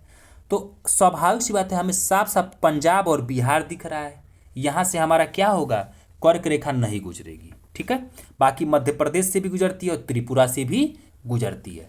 तो आप चलिए यहां से अन्य प्रश्न क्या बन सकते हैं कि भारत के 8 राज्यों से कर्क रेखा गुजरती है। मैं बोल दे रहा हूं, आप मैप में देख लीजिए। अगर आप देखेंगे तो गुजरात से गुजरती है, फिर राजस्थान, फिर मध्य प्रदेश, फिर छत्तीसगढ़, फिर झारखंड, फिर पश्चिम बंगाल और फिर त्रिपुरा और फिर मिजोरम। ये याद रखिएगा। ठीक है, और जो त्रिपुरा है हमारा, ये 3 तरफ से बांग्लादेश से घिरा हुआ है, ये भी याद रखिएगा, कई बार पूछा जाता है। ठीक है, चलिए आगे चलते हैं। आगे हमारा अगला प्रश्न कर रहा है 72 नंबर कि बिहार के चंपारण जिले को किस वर्ष 2 जिलों में विभाजित किया गया। तो अगर आप देखेंगे तो बिहार मैप जब आप पढ़ेंगे तो पश्चिमी चंपारण एक है ऊपर की तरफ जो कि सबसे इधर उत्तर में है, और उसी के नीचे आपका पूर्वी चंपारण है।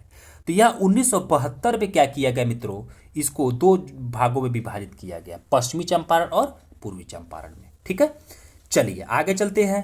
73 नंबर प्रश्न, जो कि 73 नंबर प्रश्न हमारा क्या कह रहा है कि लावा के जमने के परिणाम स्वरूप पृथ्वी के अंदर बनने वाले शैल प्रकार को कहा जाता है।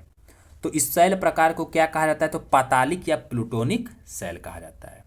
चलिए अगला प्रश्न 74 नंबर है कि उदयपुर वन्य जीव अभ्यारण्य स्थित है। तो उदयपुर वन्य जीव अभ्यारण्य मित्रों कहाँ स्थित है, तो यह बिहार में स्थित है और बिहार के पश्चिमी चंपारण में स्थित है, याद रखिएगा। अधिकतर आप देखेंगे तो बिहार में पश्चिमी चंपारण में राष्ट्रीय उद्यान भी स्थित है और अभ्यारण्य सब यहीं पे स्थित है, ये भी याद रखिएगा। तो एक आपको अगर कभी एग्जाम में क्वेश्चन आए तो पश्चिमी चंपारण के साथ आप जाकर के क्या कर सकते हैं, एक गेम खेल सकते हैं। तो बाकी इसमें बिहार सही होगा, बिहार के पश्चिमी चंपारण में। चलिए आगे चलते हैं। 75 नंबर प्रश्न हमारा क्या कह रहा है, 75 नंबर प्रश्न कह रहा है कि भारत का सबसे पूर्वी राज्य कौन सा है। तो मैप में जब आप मित्रों देखेंगे तो भारत का सबसे पूर्वी राज्य हमारा अरुणाचल प्रदेश हो जाएगा। और अगर आपसे भारत का सबसे पूर्वी बिंदु पूछेगा तो ये आपका कीबुथी हो जाएगा। क्या हो जाएगा, कीबुथी। ठीक है, चलिए बाकी आपको पता ही होगा, एक बार आपको बता भी देते हैं। अगर आपसे पूछ लेगा कि भारत है, मान लीजिए ये उत्तर का है, ये दक्षिण का है, ये पश्चिम का है और ये पूरब का है, पूछेगा उत्तरी सबसे बिंदु क्या हो जाएगा, तो इंदिरा कॉल हो जाएगा। सबसे दक्षिणतम इंदिरा पॉइंट। ठीक है, और सबसे पूर्वी क्या हो जाएगा आपका किरिबाथी हो गया, और फिर आपका सबसे इधर पश्चिमी हो जाएगा गौर माथा। ठीक है, अगर आपसे कभी क्वेश्चन पूछ लेगा कि भारत स्थलीय भारत का सबसे दक्षिण बिंदु, तो कन्याकुमारी होगा, तब इंदिरा पॉइंट को आप नहीं करेंगे। ठीक, लेकिन अगर भारत का सबसे दक्षिणतम पूछेगा तो इंदिरा पॉइंट। ये पड़ता कहाँ है, अंडमान निकोबार के सबसे निचले छोर पे, याद रखिएगा। ठीक है, आगे कह रहा है 76 नंबर प्रश्न कि बिहार के निम्नलिखित जिलों में से कौन सा उत्तर प्रदेश की सीमा को नहीं छूता है। तो कौन सा उत्तर प्रदेश की सीमा को इसमें से नहीं छुएगा भैया, अररिया जो है ये नहीं छुएगा, बाकी सिवान, गोपालगंज और बक्सर ये तीनों के तीनों छुएंगे। तो ई ऑप्शन सही हो जाएगा। चलिए 77 नंबर प्रश्न पे हम चलते हैं मित्रों। तो 77 नंबर प्रश्न हमारा क्या कह रहा है कि निम्नलिखित में से कौन सा एक विश्व का सबसे बड़ा मरुस्थल है। तो मित्रों याद रखिएगा कि मरुस्थल के मामले में बड़ा कन्फ्यूजन होता है। लड़के सिर्फ सोचते हैं कि जहाँ रेत है उसको हम मरुस्थल बोल देंगे, नहीं, मरुस्थल का मतलब सिंपल सी भाषा में आप देखिए जहाँ कोई न रहे, ठीक है, रहने योग्य ही जब न हो। तो अगर हम देखेंगे तो जो हमारा अटलांटिक मरुस्थल है, क्या अटलांटिक, ये विश्व का सबसे बड़ा मरुस्थल हो जाएगा। ठीक है, लेकिन अगर आपसे पूछेगा कि विश्व का सबसे बड़ा उष्ण मरुस्थल, तो सहारा तब होगा। मतलब कि विश्व का हमारा सबसे बड़ा गर्म मरुस्थल क्या हो जाएगा, सहारा, और विश्व का सबसे बड़ा मरुस्थल पूछ ले तो अटलांटिक हो जाएगा। ठीक है, तो इस नाते मित्रों यहाँ पे हमारा ई ऑप्शन सही होगा। ठीक है, याद रखिएगा। 78 नंबर प्रश्न कह रहा है कि परमाणु ऊर्जा संयंत्र खोलने वाला पहला अरब राष्ट्र कौन सा है। तो कौन सा ऐसा अरब राष्ट्र जो परमाणु ऊर्जा संयंत्र खोला, तो यूएई, यूनाइटेड अरब अमीरात ने इसे खोला है। चलिए आगे चलते हैं। 79 नंबर प्रश्न क्या कह रहा है कि निम्नलिखित में से कौन सी सबसे ऊंची पर्वत चोटी जो भारत के भीतर पूरी तरह स्थित है। पर्वत चोटी किसने बात किया, तो स्वाभाविक सी बात है नंदा देवी जो है ये भारत के अंदर पूर्ण रूप से स्थित है। ठीक है, बाकी केटू के बारे में आप जानते हैं कि सबसे ऊंची है भारत की। ठीक है, कंचनजंगा के बारे में भी आप जानते हैं। ठीक है, चलिए आगे चलते हैं। 80 नंबर प्रश्न क्या कह रहा है कि निम्नलिखित में से किस राज्य में भारत के अधिकतम पायराइट संसाधन पाए जाते हैं। तो अधिकतम पायराइट कहाँ पाया जाएगा, तो ये बिहार में पाया जाएगा और लगभग 95% पायराइट बिहार में पाया जाता है। 81 नंबर प्रश्न हमारा क्या कह रहा है मित्रों कि भारत में निम्नलिखित में से किस राज्य में विदेशिया नृत्य किया जाता है। कौन सा नृत्य, विदेशिया नृत्य। तो विदेशिया नृत्य मित्रों यहाँ दो ऑप्शन दिया है, उत्तर प्रदेश में भी होगा और बिहार में भी होगा। तो थोड़ा सा यहाँ पे कुछ गलत टाइपिंग हो गया या जो भी है, या मतलब मैंने काफ़ी सर्च किया इसको, तो उसमें मैंने ये पाया कि जो उत्तर प्रदेश और बिहार के ग्रामीण क्षेत्र जो कि भोजपुरी एरिया वाले क्षेत्र होते हैं वहाँ पे विदेशिया नृत्य गाया जाता है। तो इस नाते मेरे अनुसार ऑप्शन ई सही होना चाहिए। ठीक है, सिर्फ बिहार नहीं होना चाहिए। ठीक है, चलिए बाकी आपको दृष्टि के अनुसार अगर जाना है तो आप बिहार पे जाइएगा, क्योंकि दृष्टि में भी काफ़ी कुछ गलत मिला है मुझे, ठीक है। तो इसलिए मैं सुधार करके आपको बता रहा हूँ। चलिए आगे चलते हैं। 82 नंबर प्रश्न कह रहा है कि हाल ही में खुदाई के दौरान एक 4000 वर्ष पुराने शिल्प गांव के अवशेष पाए गए, ठीक है। तो शिल्प गांव के अवशेष हाल ही में कहाँ पाए गए हैं? उत्तर प्रदेश में। और उत्तर प्रदेश में अगर पूछेगा कहाँ, तो बनारस के एक गांव में पाया गया है, ठीक है। और बीएचयू के एक प्रोफेसर के द्वारा इसका सर्वे किया गया था, ठीक है। चलिए आगे चलते हैं। 83 नंबर प्रश्न पे चलते हैं। क्या कह रहा है कि रेडक्लिफ रेखा किन दो देशों के बीच सीमा रेखा बनाती है? तो ये तो सिंपल सी बात है, आप बता देंगे भारत और पाकिस्तान। अच्छा चलिए, मैकमोहन रेखा किसके किसके बीच बनाती है? तो भारत और चीन के बीच। अच्छा, रेडक्लिफ के बारे में थोड़ा सा हम देख लेते हैं कि यह रेखा खींची कब गई। तो रेडक्लिफ की रेखा के बारे में अगर हम आप देखेंगे तो जब हमारा भारत आज़ाद हुआ तो 15 अगस्त को हमारा भारत आज़ाद हुआ, और उसके साथ आपको पता है कि भारत पाकिस्तान अलग अलग हो गए थे। तो 17 अगस्त 1947 को सर रेडक्लिफ एक अंग्रेज थे, उनके द्वारा खींचा गया। गुजरात से ऊपर जम्मू तक ये रेखा खींची गई है, इतना आप याद रखिएगा। और बाकी मैकमोहन भारत और चीन के बीच में, ठीक है। चलिए आगे चलते हैं। 84 नंबर प्रश्न पे क्या कह रहा है? बिहार का राजकीय वृक्ष कौन सा है? तो बिहार का राजकीय वृक्ष पीपल है, क्योंकि आप देखेंगे कि जैन, बौद्ध, सब के सब और हिंदू का भी पवित्र क्या है? वृक्ष पीपल है। और पीपल बहुत ही आयुर्वेद की दृष्टि से ही महत्वपूर्ण रहता है। और आप देखेंगे कि बिहार में सबसे ज़्यादा जैन डेवलप हुआ, बौद्ध भी डेवलप हुआ, तो इस तरह से बिहार का वो एक पीपल को बना दिया गया क्या? वृक्ष, राजकीय वृक्ष।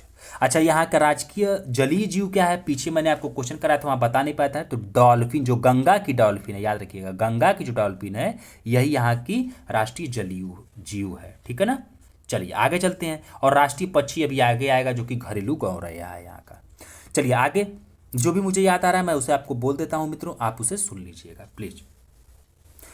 गुस्सा अगर आपको आए तो गुस्से को आप लोग थोड़ा सा पी लीजिएगा, क्योंकि मेरे साथ भी प्रॉब्लम इसीलिए मैं आप लोगों को लिख के नहीं बता पाता हूँ, ठीक है। मेरे बस बातों को आप 2 बार 3 बार फास्ट स्पीड करके सुन लेंगे, आपको याद हो जाएगा और एग्जाम आपका मतलब समझिए कट ऑफ आपका क्लियर हो जाएगा। 85 नंबर प्रश्न कर रहा है कि मिट्टी या समुच्चय माध्यम के बिना वायु या धुंध वातावरण में पौधों को उगाने की प्रक्रिया को कहा जाता है। मतलब सिंपल सी बात ये कहना चाह रहा है कि बिना मिट्टी का पौधों को उगाने की प्रक्रिया को हम क्या बोलेंगे? तो उसको हम बोलेंगे मित्रों एरोपोनिक्स, ठीक है। तो अगर आपसे याद रखिएगा, एरोपोनिक्स भी इसको बोलते हैं, हाइड्रोपोनिक्स भी बोलते हैं और एरोस्पोनिक्स भी बोलते हैं, याद रखिएगा। मतलब कि वायु में पौधों को उगाने को 3 नाम देते हैं, एरोपोनिक्स, हाइड्रोपोनिक्स और एरोपोनिक्स, ठीक है। चलिए ये तो हो गया। अब हम देख लेते हैं पोमोलॉजी किससे संबंधित है? तो ये फलों की कृषि से संबंधित है। विटी कल्चर किससे संबंधित है? तो यह अंगूर की खेती से संबंधित है। और ओलेरी कल्चर अगर हम देखें तो यह जैतून की खेती से संबंधित है, ठीक है ना। चलिए आगे चलते हैं। 86 नंबर प्रश्न हमारा क्या कर रहा है मित्रों कि निम्नलिखित में से कौन सा भूमध्य सागर के साथ सीमा साझा नहीं करता? तो आप मैप में जाइए देखिएगा।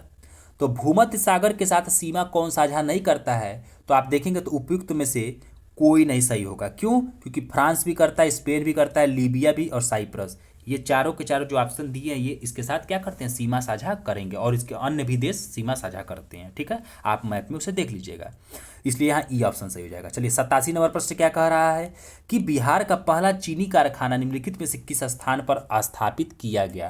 तो यह मढ़ौरा में स्थापित किया गया। चलिए 88 नंबर प्रश्न क्या कह रहा है?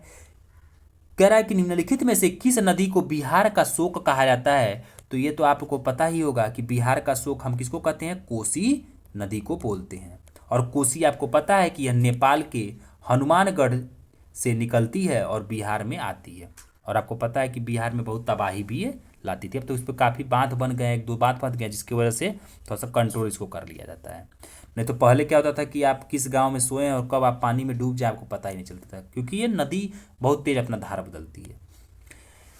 89 नंबर प्रश्न क्या कर रहा है कि भारत में निम्नलिखित में से किस स्थान पर उष्णकटिबंधीय सदाबहार वन और अर्ध सदाबहार वन पाए जाते हैं? मतलब ये दोनों वन पाए जाते हैं, उष्णकटिबंधीय भी और अर्ध सदाबहार वन भी पाए जाते हैं। तो आप देखेंगे जो पश्चिमी घाट है भारत का और जो उत्तर पूर्वी क्षेत्र की पहाड़ियाँ, यहाँ इन दोनों जगहों पे ये दोनों क्या वन पाए जाएंगे, इसलिए ई ऑप्शन क्या हो जाएगा आपका सही, उपयुक्त में से एक से अधिक। 90 नंबर प्रश्न कह रहा है कि संयुक्त राज्य अमेरिका में कितने राज्य हैं? तो ये टोटल 50 राज्य यहाँ पे हैं, ठीक है। 91 नंबर प्रश्न कह रहा है कि सिमरी झील भारत के किस राज्य में स्थित है? तो सिमरी झील भारत के बिहार राज्य में स्थित है।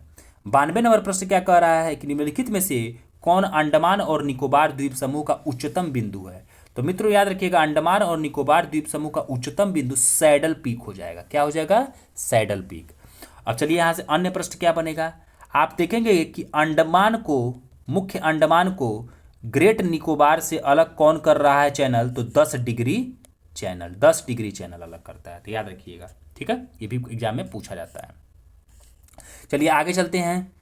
93 नंबर प्रश्न है जो कि बहुत महत्वपूर्ण इंपॉर्टेंट प्रश्न है, ये भी बहुत पूछा गया है। गरजता चालीसा, प्रचंड पचासा, चीखता साठा किसे बोलते हैं? तो ये जो महासागरीय पवनें चलती हैं तो आप देखिए एकदम गरजते हुए चलेंगे, इसी को हम शुद्ध भाषा गांव की भाषा में पछुआ पवन बोल देते हैं। क्या बोल देते हैं? पछुआ पवन। तो एकदम चीखते चिल्लाते हुए चलती हैं, ठीक है, तो इसलिए इसको हम गरजता चालीसा, प्रचंड पचासा और चीखता साठा भी बोलते हैं। चलिए हम अब अगले प्रश्न पे आते हैं, 94 नंबर प्रश्न पे। 94 नंबर प्रश्न हमारा कह रहा है मित्रों कि निम्नलिखित में से कौन से महासागर मलक्का जलडमरू मध्य से जुड़े हैं? तो मलक्का जलडमरू मध्य अगर आप देखेंगे मित्रों, तो ये आपका मलक्का जलडमरू मध्य अगर हम देखें तो आप जहाँ आसियान देश हैं, मतलब कि जो दक्षिण पूर्वी एशियाई देश है, यहाँ पे ये पड़ता है। और अगर आप देखेंगे तो यह हिंद महासागर और प्रशांत महासागर को क्या करता है? जोड़ता है। अच्छा, आपसे कभी कभी हिंद महासागर के भी डीप अंदर दे दे तो ये अंडमान सागर दे देगा, याद रखिएगा। और प्रशांत महासागर का भी छोटा रूप दे दे तो ये आपको दक्षिणी चीन सागर दे देगा। तो आप कंफ्यूज नहीं होंगे, ठीक है। तो इसलिए ये सही है, इसको जोड़ता है। अलग किसको किसको करता है? तो आप अलग देखेंगे तो इंडोनेशिया के सुमात्रा द्वीप को अलग कर रहा है और इधर मलेशिया के द्वीप को अलग कर रहा है। तो इन दोनों को अलग कर रहा है। तो आपसे अलग भी करना पूछ सकता है, कुछ भी पूछ सकता है। चलिए आगे चलते हैं। 95 नंबर प्रश्न हमारा क्या कह रहा है कि निम्नलिखित में से कौन सी फसल बिहार में नहीं उगाई जाती है? तो बिहार में अगर हम देखेंगे तो उपयुक्त में से सारी की सारी फसलें उगाई जाती हैं, मेस्ता भी, चाय भी, खेसारी भी, मिर्च भी, ठीक है। तो इस नाते उपयुक्त में से ई ऑप्शन सही हो जाएगा। चलिए 96 नंबर प्रश्न क्या कह रहा है कि भारत के पश्चिमी तटों का दक्षिण से उत्तर की ओर सही क्रम लगाइए। जब आप देखेंगे मित्रों कि जो भारत का प्रायद्वीपीय क्षेत्र है ये बस, तो इसमें 9 राज्य टोटल हैं और इन्हीं राज्यों को बांटा गया है क्योंकि तटीय राज्य हैं, ठीक है। तो इसने पूछा पश्चिमी, तो पश्चिमी का मतलब ये पूछ रहा है। तो अगर इसमें बोल रहा है कि दक्षिण से उत्तर, तो दक्षिण से उत्तर चलना है। तो अगर आप देखेंगे तो ये मालाबार तट हो जाएगा जहाँ पे वास्को डी गामा आया था। उसके ऊपर आप देखेंगे तो क्या हो जाएगा? केनरा तट या कोलेरू तट, इसको दोनों नाम बोलते थे, इसलिए डी सही है, याद रखिएगा। और उसके ऊपर कोंकण तट। तो अधिकतर बच्चे ये केनरा तट या कोलेरू तट इसका जो नाम दिया है ये नहीं जानते हैं कि सॉरी कारावाली तट दे देता है। तो याद रखिएगा कि हमारे मालाबार और इधर कोंकण के बीच में ये क्या है? केनरा या कालावारू तट है। ये नया प्रश्न है, इसे आप ध्यान रखिएगा। चलिए आगे चलते हैं। 97 नंबर प्रश्न हमारा क्या कह रहा है? 97 नंबर प्रश्न कह रहा है कि निम्नलिखित में से कौन स्थानांतरण कृषि का एक प्रकार नहीं है? मतलब कि कौन जो घुमंतु कृषि का एक आधार नहीं, मतलब कि बदल बदल के कृषि करने का एक प्रकार नहीं है। तो फांग भी है, झूम भी है और आपका मिल्पा भी है, लेकिन फाइजेंटा जो है ये नहीं है। तो इसलिए फाइजेंटा सही हो जाएगा। चलिए आगे चलते हैं। 98 नंबर प्रश्न कह रहा है कि कांतो मैदान किस देश का हिस्सा है? तो कांतो मैदान जो है ये जापान का हिस्सा है और ये जापान के होन्शु द्वीप पे स्थित है, याद रखिएगा। जापान के किस पे? होन्शु द्वीप पे। चलिए 99 नंबर प्रश्न पे चलते हैं। 99 नंबर प्रश्न हमारा कह रहा है कि निम्नलिखित में से कौन सा देश सिक्किम के साथ अपनी सीमा साझा नहीं करता? तो मित्रों आप मैप में देखिएगा कि सिक्किम के साथ जो सीमा साझा नहीं करेगा वो बांग्लादेश है। बाकी नेपाल भी करेगा, चीन भी करेगा, भूटान भी करेगा और पश्चिम बंगाल भी सिक्किम के साथ सीमा साझा करेगा। बस जो बांग्लादेश है ये नहीं करेगा, ठीक है। तो इस नाते डी ऑप्शन सही हो जाएगा इसमें। 100 नंबर प्रश्न क्या कह रहा है कि बागमती सिंचाई परियोजना भारत के किस राज्य में शुरू की गई है? तो ये बिहार में शुरू की गई है। फिर अगला प्रश्न है कि 101 नंबर कि निम्नलिखित में से कौन भारत में वाणिज्यिक खेती के लिए अनुमोदित एकमात्र आनुवांशिक रूप से संशोधित फसल है? तो यह कपास है, ठीक है। चलिए 102 नंबर प्रश्न क्या कह रहा है, इसको थोड़ा सा छोटा कर लेते हैं। 102 नंबर प्रश्न हमारा कह रहा है मित्रों कि निम्नलिखित में से कौन भारत की मानसून प्रणाली को प्रभावित करता है? तो अगर हम देखें तो भारत की मानसून प्रणाली को अंतः उष्णकटिबंधीय अभिसरण क्षेत्र ITC जेड का स्थानांतरण ये भी प्रभावित करता है। ग्रीष्म काल में तिब्बत के पठार का गर्म होना ये भी प्रभावित करता है। हिमालय के उत्तर में उपोष्ण कटिबंधीय पछुआ जेट धाराओं का प्रवाह ये भी प्रभावित करता है। और मेडागास्कर के पूर्व में उच्च दबाव क्षेत्र की उपस्थिति, मतलब कि चारों का चारों ऑप्शन सही है, इसलिए ई ऑप्शन सही हो जाएगा, एक से अधिक। चलिए 103 नंबर प्रश्न में चलते हैं। 103 नंबर प्रश्न हमारा क्या कह रहा है मित्रों कि निम्नलिखित में से किस शैल क्रम में भारत का अधिकांश कोयला भंडार पाया जाता है।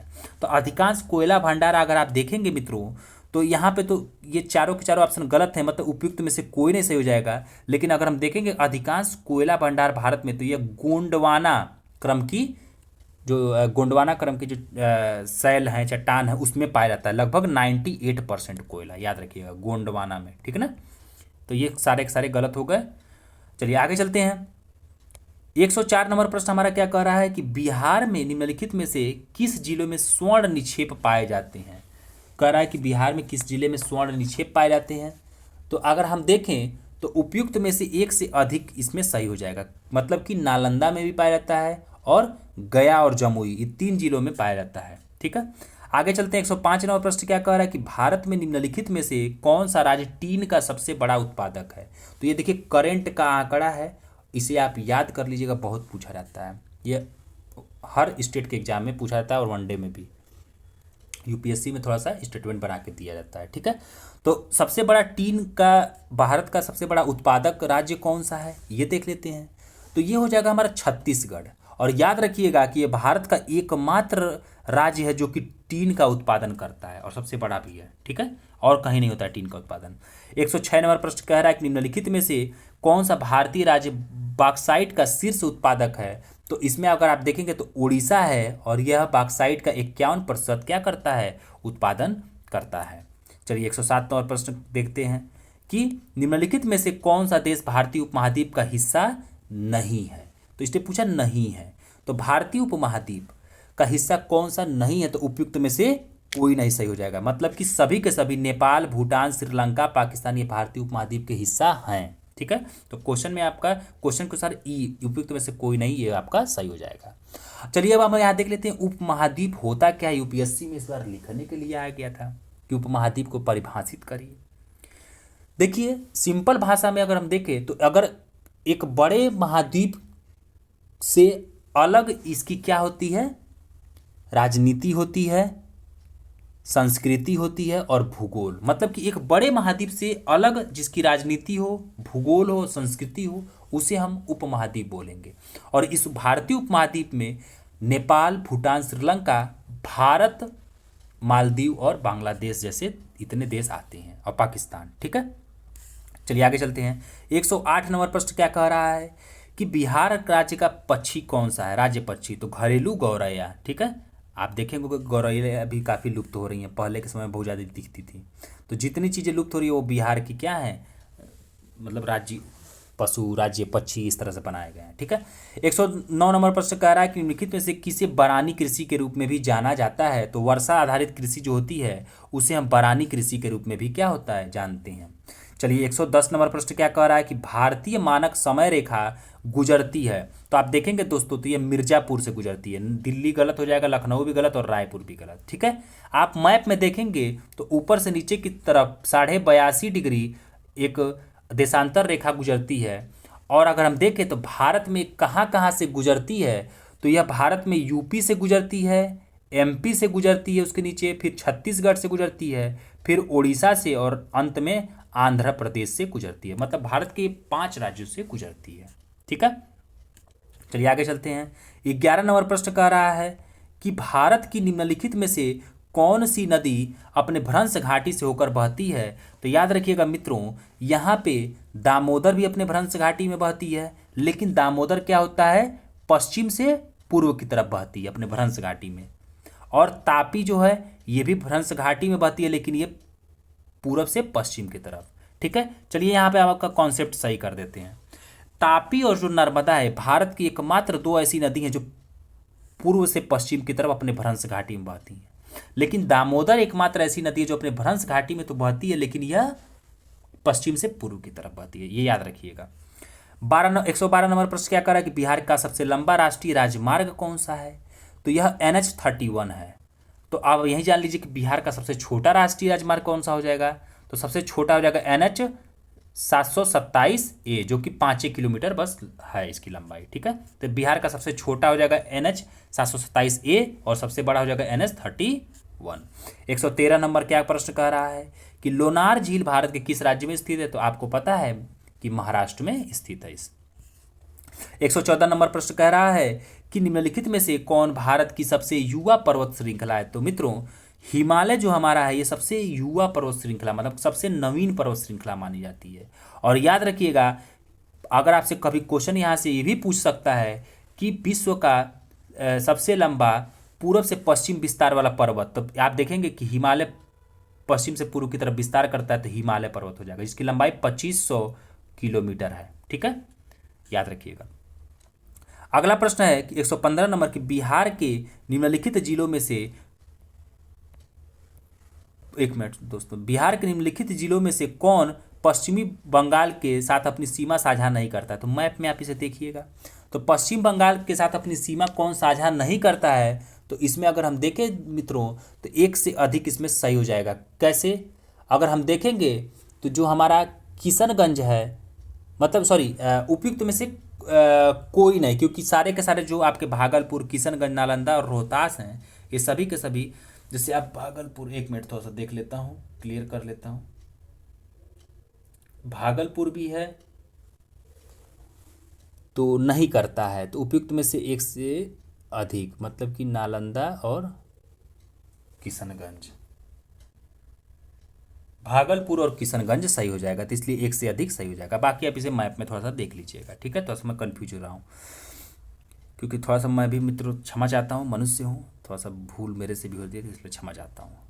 116 नंबर प्रश्न है कि बिहार की सबसे ऊंची चोटी किस जिले में स्थित है। तो बिहार की सबसे ऊंची चोटी पश्चिमी चंपारण में स्थित है। मैंने आपको बताया सबसे ऊंची चोटी, अभ्यारण्य, वन्य जीव, चिड़ियाघर सब यहीं पे अधिकतर स्थित है। ठीक है, तो इसलिए आप इसके साथ गेम खेल सकते हैं। अच्छा, सबसे ऊंची चोटी है कहाँ, क्या नाम है इसका? तो सोमेश्वर फोर्ट नाम है। क्या नाम है? सोमेश्वर फोर्ट। चलिए आगे चलते हैं। 117 नंबर प्रश्न कह रहा है कि 2011 की जनगणना के अनुसार बिहार में सर्वाधिक जनसंख्या वृद्धि दर वाला जिला था। तो ये मधेपुरा था। चलिए आगे चलते हैं। 118 नंबर प्रश्न कि फसल पैटर्न के आधार पर बिहार में कितने प्रकार के चावल उगाए जाते हैं। तो मित्रों 3 प्रकार के बिहार में चावल उगाए जाते हैं। कौन कौन सा? तो ये एक होता है अगहनी धान, एक होता है गर्मा धान और एक होता है बोरो धान। ठीक है, ये 3 धान उगाया जाता है। 119 नंबर प्रश्न कह रहा है कि भारत की कुल जनसंख्या में कितने प्रतिशत आबादी बिहार में निवास करती है। तो यह आपका 8.6% आबादी बिहार में निवास करती है।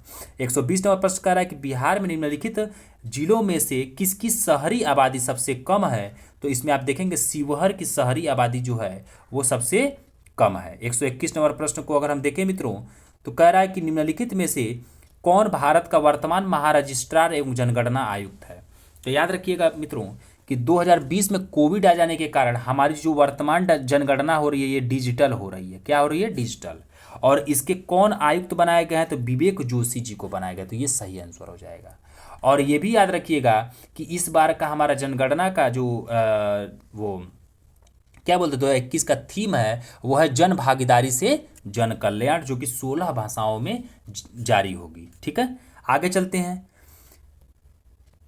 एक जनगणना 2011 का नारा क्या था ये पूछ लिया है। तो जनगणना 2011 का नारा था हमारी जनगणना हमारा भविष्य। और वर्तमान में जो हो रही जनगणना 2021 की, इसका क्या है नारा? जन भागीदारी से जन कल्याण, जो कि 16 भाषाओं में की जा रही है, मतलब सर्वे की जा रही है।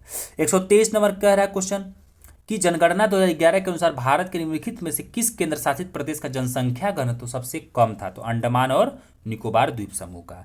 124 नंबर प्रश्न कह रहा है मित्रों कि पृथ्वी शिखर सम्मेलन का आयोजन कब किया गया था। तो 1992 में किया गया था। ये भी पर्यावरण से संबंधित है। ठीक है, तो जलवायु परिवर्तन से संबंधित है। 125 नंबर कह रहा है विश्व पर्यावरण दिवस 2020 की थीम क्या थी। तो जैव विविधता का जश्न मनाएं, ये इसकी थीम थी। और आपको पता है कि 5 जून को हर साल हम विश्व पर्यावरण दिवस मनाते हैं। चलिए आगे चलते हैं। 126 नंबर प्रश्न कह रहा है कि एक मिनट, नारगोनो करबाख क्षेत्र निम्नलिखित में से किस देश के बीच एक विवादित क्षेत्र है। तो यह आपका आर्मेनिया और अजरबैजान के बीच विवादित क्षेत्र है। चलिए आगे देखते हैं। 126 नंबर प्रश्न को हमने देखा था। अब हम देखेंगे, थोड़ा सा यहाँ पे PDF गलत बन गया था, इसके लिए क्षमा चाहते हैं। 127 नंबर प्रश्न यहाँ देखते हैं। ठीक है, 127 नंबर प्रश्न हमारा क्या कह रहा है मित्रों कि गंगा नदी को भारत की राष्ट्रीय नदी कब घोषित किया गया था? तो ये 4 नवंबर 2008 को। चलिए अगला प्रश्न हमारा क्या कह रहा है 128 कि डोबरा चांठी निलंबन पुल जिसका हाल ही में उद्घाटन किया गया वह किस राज्य में स्थित है? तो यह उत्तराखंड में स्थित है। चलिए 129 नंबर प्रश्न क्या कह रहा है मित्रों कि निम्नलिखित में से किस बायोस्फीयर रिजर्व को वर्ष 2020 में यूनेस्को के मैन एंड बायोस्फीयर रिजर्व कार्यक्रम में शामिल किया गया? तो ये आप देखेंगे पन्ना बायोस्फीयर रिजर्व को शामिल किया गया है। 130 नंबर प्रश्न क्या कह रहा है कि यह संरक्षित क्षेत्र केरल के दक्षिणी पश्चिमी घाटों में स्थित है। विश्व का सबसे बड़ा और सबसे पुराना सागौन का वृक्ष यहीं पर है। यहाँ पाए जाने वाले जंतु वर्ग में नीलगिरी वुड कबूतर भी शामिल है। यह संरक्षण क्षेत्र है। तो स्वाभाविक सी बात है साइलेंट वैली हो जाएगा। क्यों?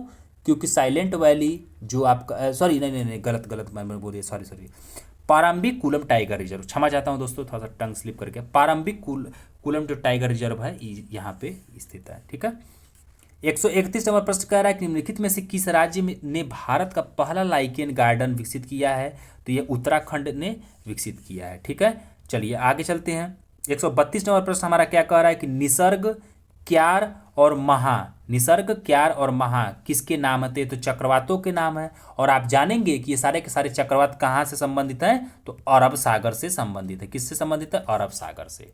अगला प्रश्न है मित्रों 133 नंबर कि निम्नलिखित में से कौन भारत के स्थानिक और लुप्तप्राय वनस्पतियों के संरक्षण पर एक रिपोर्ट जारी करने वाला पहला राज्य केंद्र शासित प्रदेश बना है? तो इसमें आपका कौन सा है? उत्तराखंड। ठीक है, ये सही है।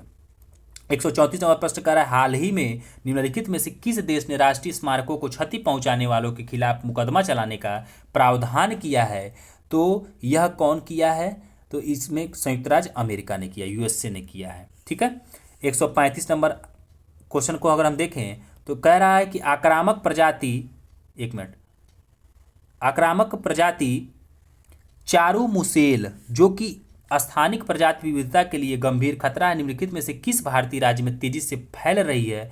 तो अगर हम देखें तो यह केरल में फैल रहा है। ठीक है मित्रों, 136 नंबर प्रश्न हमारा कह रहा है कि ग्रीष्मकाल के दौरान बिहार का कौन सा जिला सबसे गर्म होता है? तो जो गया है, ए ऑप्शन ये सही होगा, गया सबसे गर्म होता है। चलिए अब हम अपने 137 नंबर प्रश्न पे आ जाते हैं जो कि PDF में गलत हो गया था, थोड़ा सा देख लेते हैं। 137 नंबर प्रश्न कह रहा है कि ग्रेट विक्टोरिया मरुस्थल निम्नलिखित में से किस देश में स्थित है? तो ग्रेट विक्टोरिया मरुस्थल मित्रों अगर हम देखें तो यह ऑस्ट्रेलिया में स्थित है और ऑस्ट्रेलिया का सबसे बड़ा मरुस्थल हो जाता है ये। ठीक है, चलिए आगे चलते हैं। 138 नंबर प्रश्न कह रहा है 138 नंबर कि निम्नलिखित देशों में से किस देश को हिंद महासागर का मोती भी कहते हैं? तो हिंद महासागर का मोती श्रीलंका को कहते हैं और श्रीलंका का एक और भी नाम है गेटवे टू एशिया। तो याद रखिएगा, गेटवे टू एशिया दे या हिंद महासागर का मोती दे तो श्रीलंका को ही हम लोग ये दोनों नाम बोलते हैं, पुकारते हैं। 139 नंबर प्रश्न करा पृथ्वी के सबसे निकटतम तारे का क्या नाम है? तो सूर्य, आपको पता ही होगा। 140 नंबर क्वेश्चन कह रहा है कि एनु जनजाति निम्नलिखित में से किस देश में पाई जाती है? तो एनु जनजाति जो होती है मित्रों ये जापान में पाई जाती है। ठीक है, देखिए 2 जनजातियों से क्वेश्चन यहाँ बन चुके हैं। चलिए आगे चलते हैं। 143 नंबर प्रश्न कह रहा है कि निम्नलिखित में से कौन सा एक देश प्राकृतिक रबड़ का सबसे बड़ा उत्पादक है? तो प्राकृतिक रबड़ का सबसे बड़ा उत्पादक है थाईलैंड। ठीक है, अगला प्रश्न कह रहा है कि भारत में कौन सा राज्य यूरेनियम का सबसे बड़ा उत्पादक है? तो यूरेनियम का सबसे बड़ा उत्पादक में अगर आप देखेंगे मित्रों तो यह आंध्र प्रदेश हो जाएगा। चलिए 143 नंबर प्रश्न कह रहा है कि निम्नलिखित में से कौन भारत का पहला जैविक राज्य है? तो पहला जैविक राज्य ये सिक्किम है। ठीक है मित्रों, चलिए आगे चल रहे हैं। 144 नंबर प्रश्न कह रहा है कि निम्नलिखित में से किस देश के साथ भारत अपनी सबसे छोटी अंतर्राष्ट्रीय सीमा साझा करता है? तो अफगानिस्तान के साथ। आप देखेंगे कि जो ये भारत का सबसे उत्तरी छोर है इसमें जो ये हल्का सा POK वाला क्षेत्र यही टच करता है हमारे भारत के अफगानिस्तान से। ठीक है, आगे चलते हैं हम। 145 नंबर प्रश्न क्या कह रहा है कि निम्नलिखित में से कौन उत्तर से दक्षिण की ओर हिमालय पर्वत की श्रृंखलाओं का सही क्रम हमें बताना है? तो इसमें आपका सी ऑप्शन सही हो जाएगा। सबसे ऊपर आपका काराकोरम होता है, फिर आपका लद्दाख होता है, फिर आपका जास्कर होता है, फिर आपका यहाँ पीर पंजाल होता है। ठीक है तो याद रखिएगा इसको आप। ठीक है, ये उत्तर से दक्षिण का क्रम था। 146 नंबर प्रश्न कह रहा है मित्रों कि निम्नलिखित में से कौन भारत में सर्वाधिक पाई जाने वाली मृदा का प्रकार है। तो जलोढ़ मृदा जो है ये भारत में सबसे अधिक प्रकार में पाई जाती है। 147 नंबर प्रश्न कह रहा है मित्रों आपसे कि निम्नलिखित में से कौन सी एक खरीफ की फसल नहीं है। देखिए खरीफ की फसल और रबी की फसल दो क्वेश्चन आ गए। ठीक है, तो इसमें खरीफ की फसल कौन नहीं है, तो गेहूं जो है ये रबी की फसल है, खरीफ की फसल नहीं है। ठीक है, बाकी चावल, जूट, सोयाबीन ये सब क्या है, इसकी फसल हो जाएंगे। चलिए आगे चलते हैं। 148 नंबर प्रश्न कह रहा है कि निम्नलिखित में से कौन फुलटूज उद्योग का उदाहरण नहीं है। तो सबसे पहले मित्रों आप यहाँ जानेंगे कि फुलटूज उद्योग होता क्या है। फुलटूज उद्योग उस उद्योग को कहते हैं जहाँ संसाधन और परिवहन जैसे कारक से यह प्रभावित नहीं होता है। मतलब कि इसको संसाधन और परिवहन से कोई इसको इफेक्ट ही नहीं पड़ना है इस उद्योग को। ठीक है ना, और ये किसी भी स्थान पर स्थापित किया जा सकता है। तो इसे ऐसे उद्योग को बोलते हैं फुटलूज उद्योग। ये तो आप जान गए। अब पूछ रहा है कौन इसका उदाहरण नहीं है, तो कौन सा इसका उदाहरण नहीं है, तो चीनी मिल इसका उदाहरण नहीं है। ठीक है, आगे चल कर रहा है कि 149 नंबर प्रश्न में कि निम्नलिखित में से कौन सी नदी बिहार के मैदान को दो शाखाओं में विभाजित करती है। तो गंगा। तो मित्रों आप जब बिहार का मैपिंग देखेंगे तो बिहार मान लीजिए सपोज करिए ये है, तो गंगा इसको बीचों बीच से उत्तर और दक्षिण में बांटती है। ठीक है, तो गंगा सही हो जाएगा, डी सही हो जाएगा। 150 नंबर प्रश्न अगर हम देखें मित्रों तो कह रहा है कि कर्क रेखा बिहार के निम्नलिखित में से किन जिलों से होकर के गुजरती है। तो अगर आप थोड़ा सा दिमाग लगाएंगे तो आप पकड़ लेंगे इस क्वेश्चन को कि कर्क रेखा तो बिहार से जाती ही नहीं है, तो स्वाभाविक सी बात है कि इसमें से उपयुक्त में से कोई नहीं सही हो जाएगा। मित्रों यहीं पे हमारा 150 प्रश्नों का जो भी संग्रह था वो खत्म हुआ, और हमने जो भी अन्य प्रश्न जो भी मुझे याद आया, जो मुझे ज़रूरत लगा कि एग्जाम में आ सकता है, मैंने आपको बताया। मित्रों अगर कहीं गलती हुई हो तो बिल्कुल मैं दिल से क्षमा चाहता हूँ, क्योंकि आपका छोटा भाई हूँ। बस आप अपना एनर्जी, उत्साह बस हम मुझे देते रहिए और आप मेरा हौसला बढ़ाते रहिए।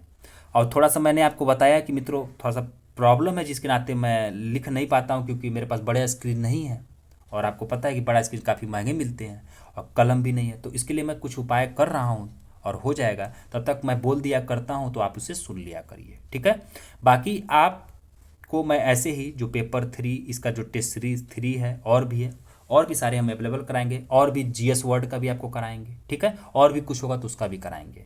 तो ज़्यादा से ज़्यादा प्लीज़ आप लोग सब्सक्राइब करिए, ज़्यादा से ज़्यादा दोस्तों में शेयर करिए और लाइक भी करिएगा। और कोई भी आपको अगर सलाह देनी है या कुछ भी बात पूछनी है तो कमेंट जरूर कर लीजिएगा। ठीक है, बाकी आप इसको जो बच्चा मान लीजिए कि गांव क्षेत्र में है जिसको इस तरह के टेस्ट सीरीज नहीं मिल पाते हैं, उसके पास आप इसे ज़रूर शेयर करिएगा, क्योंकि मेरा यूट्यूब पे मेन मकसद यही है कि गरीब बच्चों तक शिक्षा को पहुंचाना। बाकी बच्चों तक तो पहुंच ही जाएगा, बट गरीब तक ज़्यादा पहुंचाना। ठीक है, क्योंकि मैं भविष्य में समाज सेवा करने का मतलब सोचता हूँ। ठीक है, तो मैं इसी माध्यम से कर रहा हूँ। ठीक है, बाकी अगर आपको अच्छा लगे तो लाइक करिएगा, सब्सक्राइब करिएगा एंड शेयर जरूर करिएगा। तो यहीं पे एंड करते हैं। Thank you.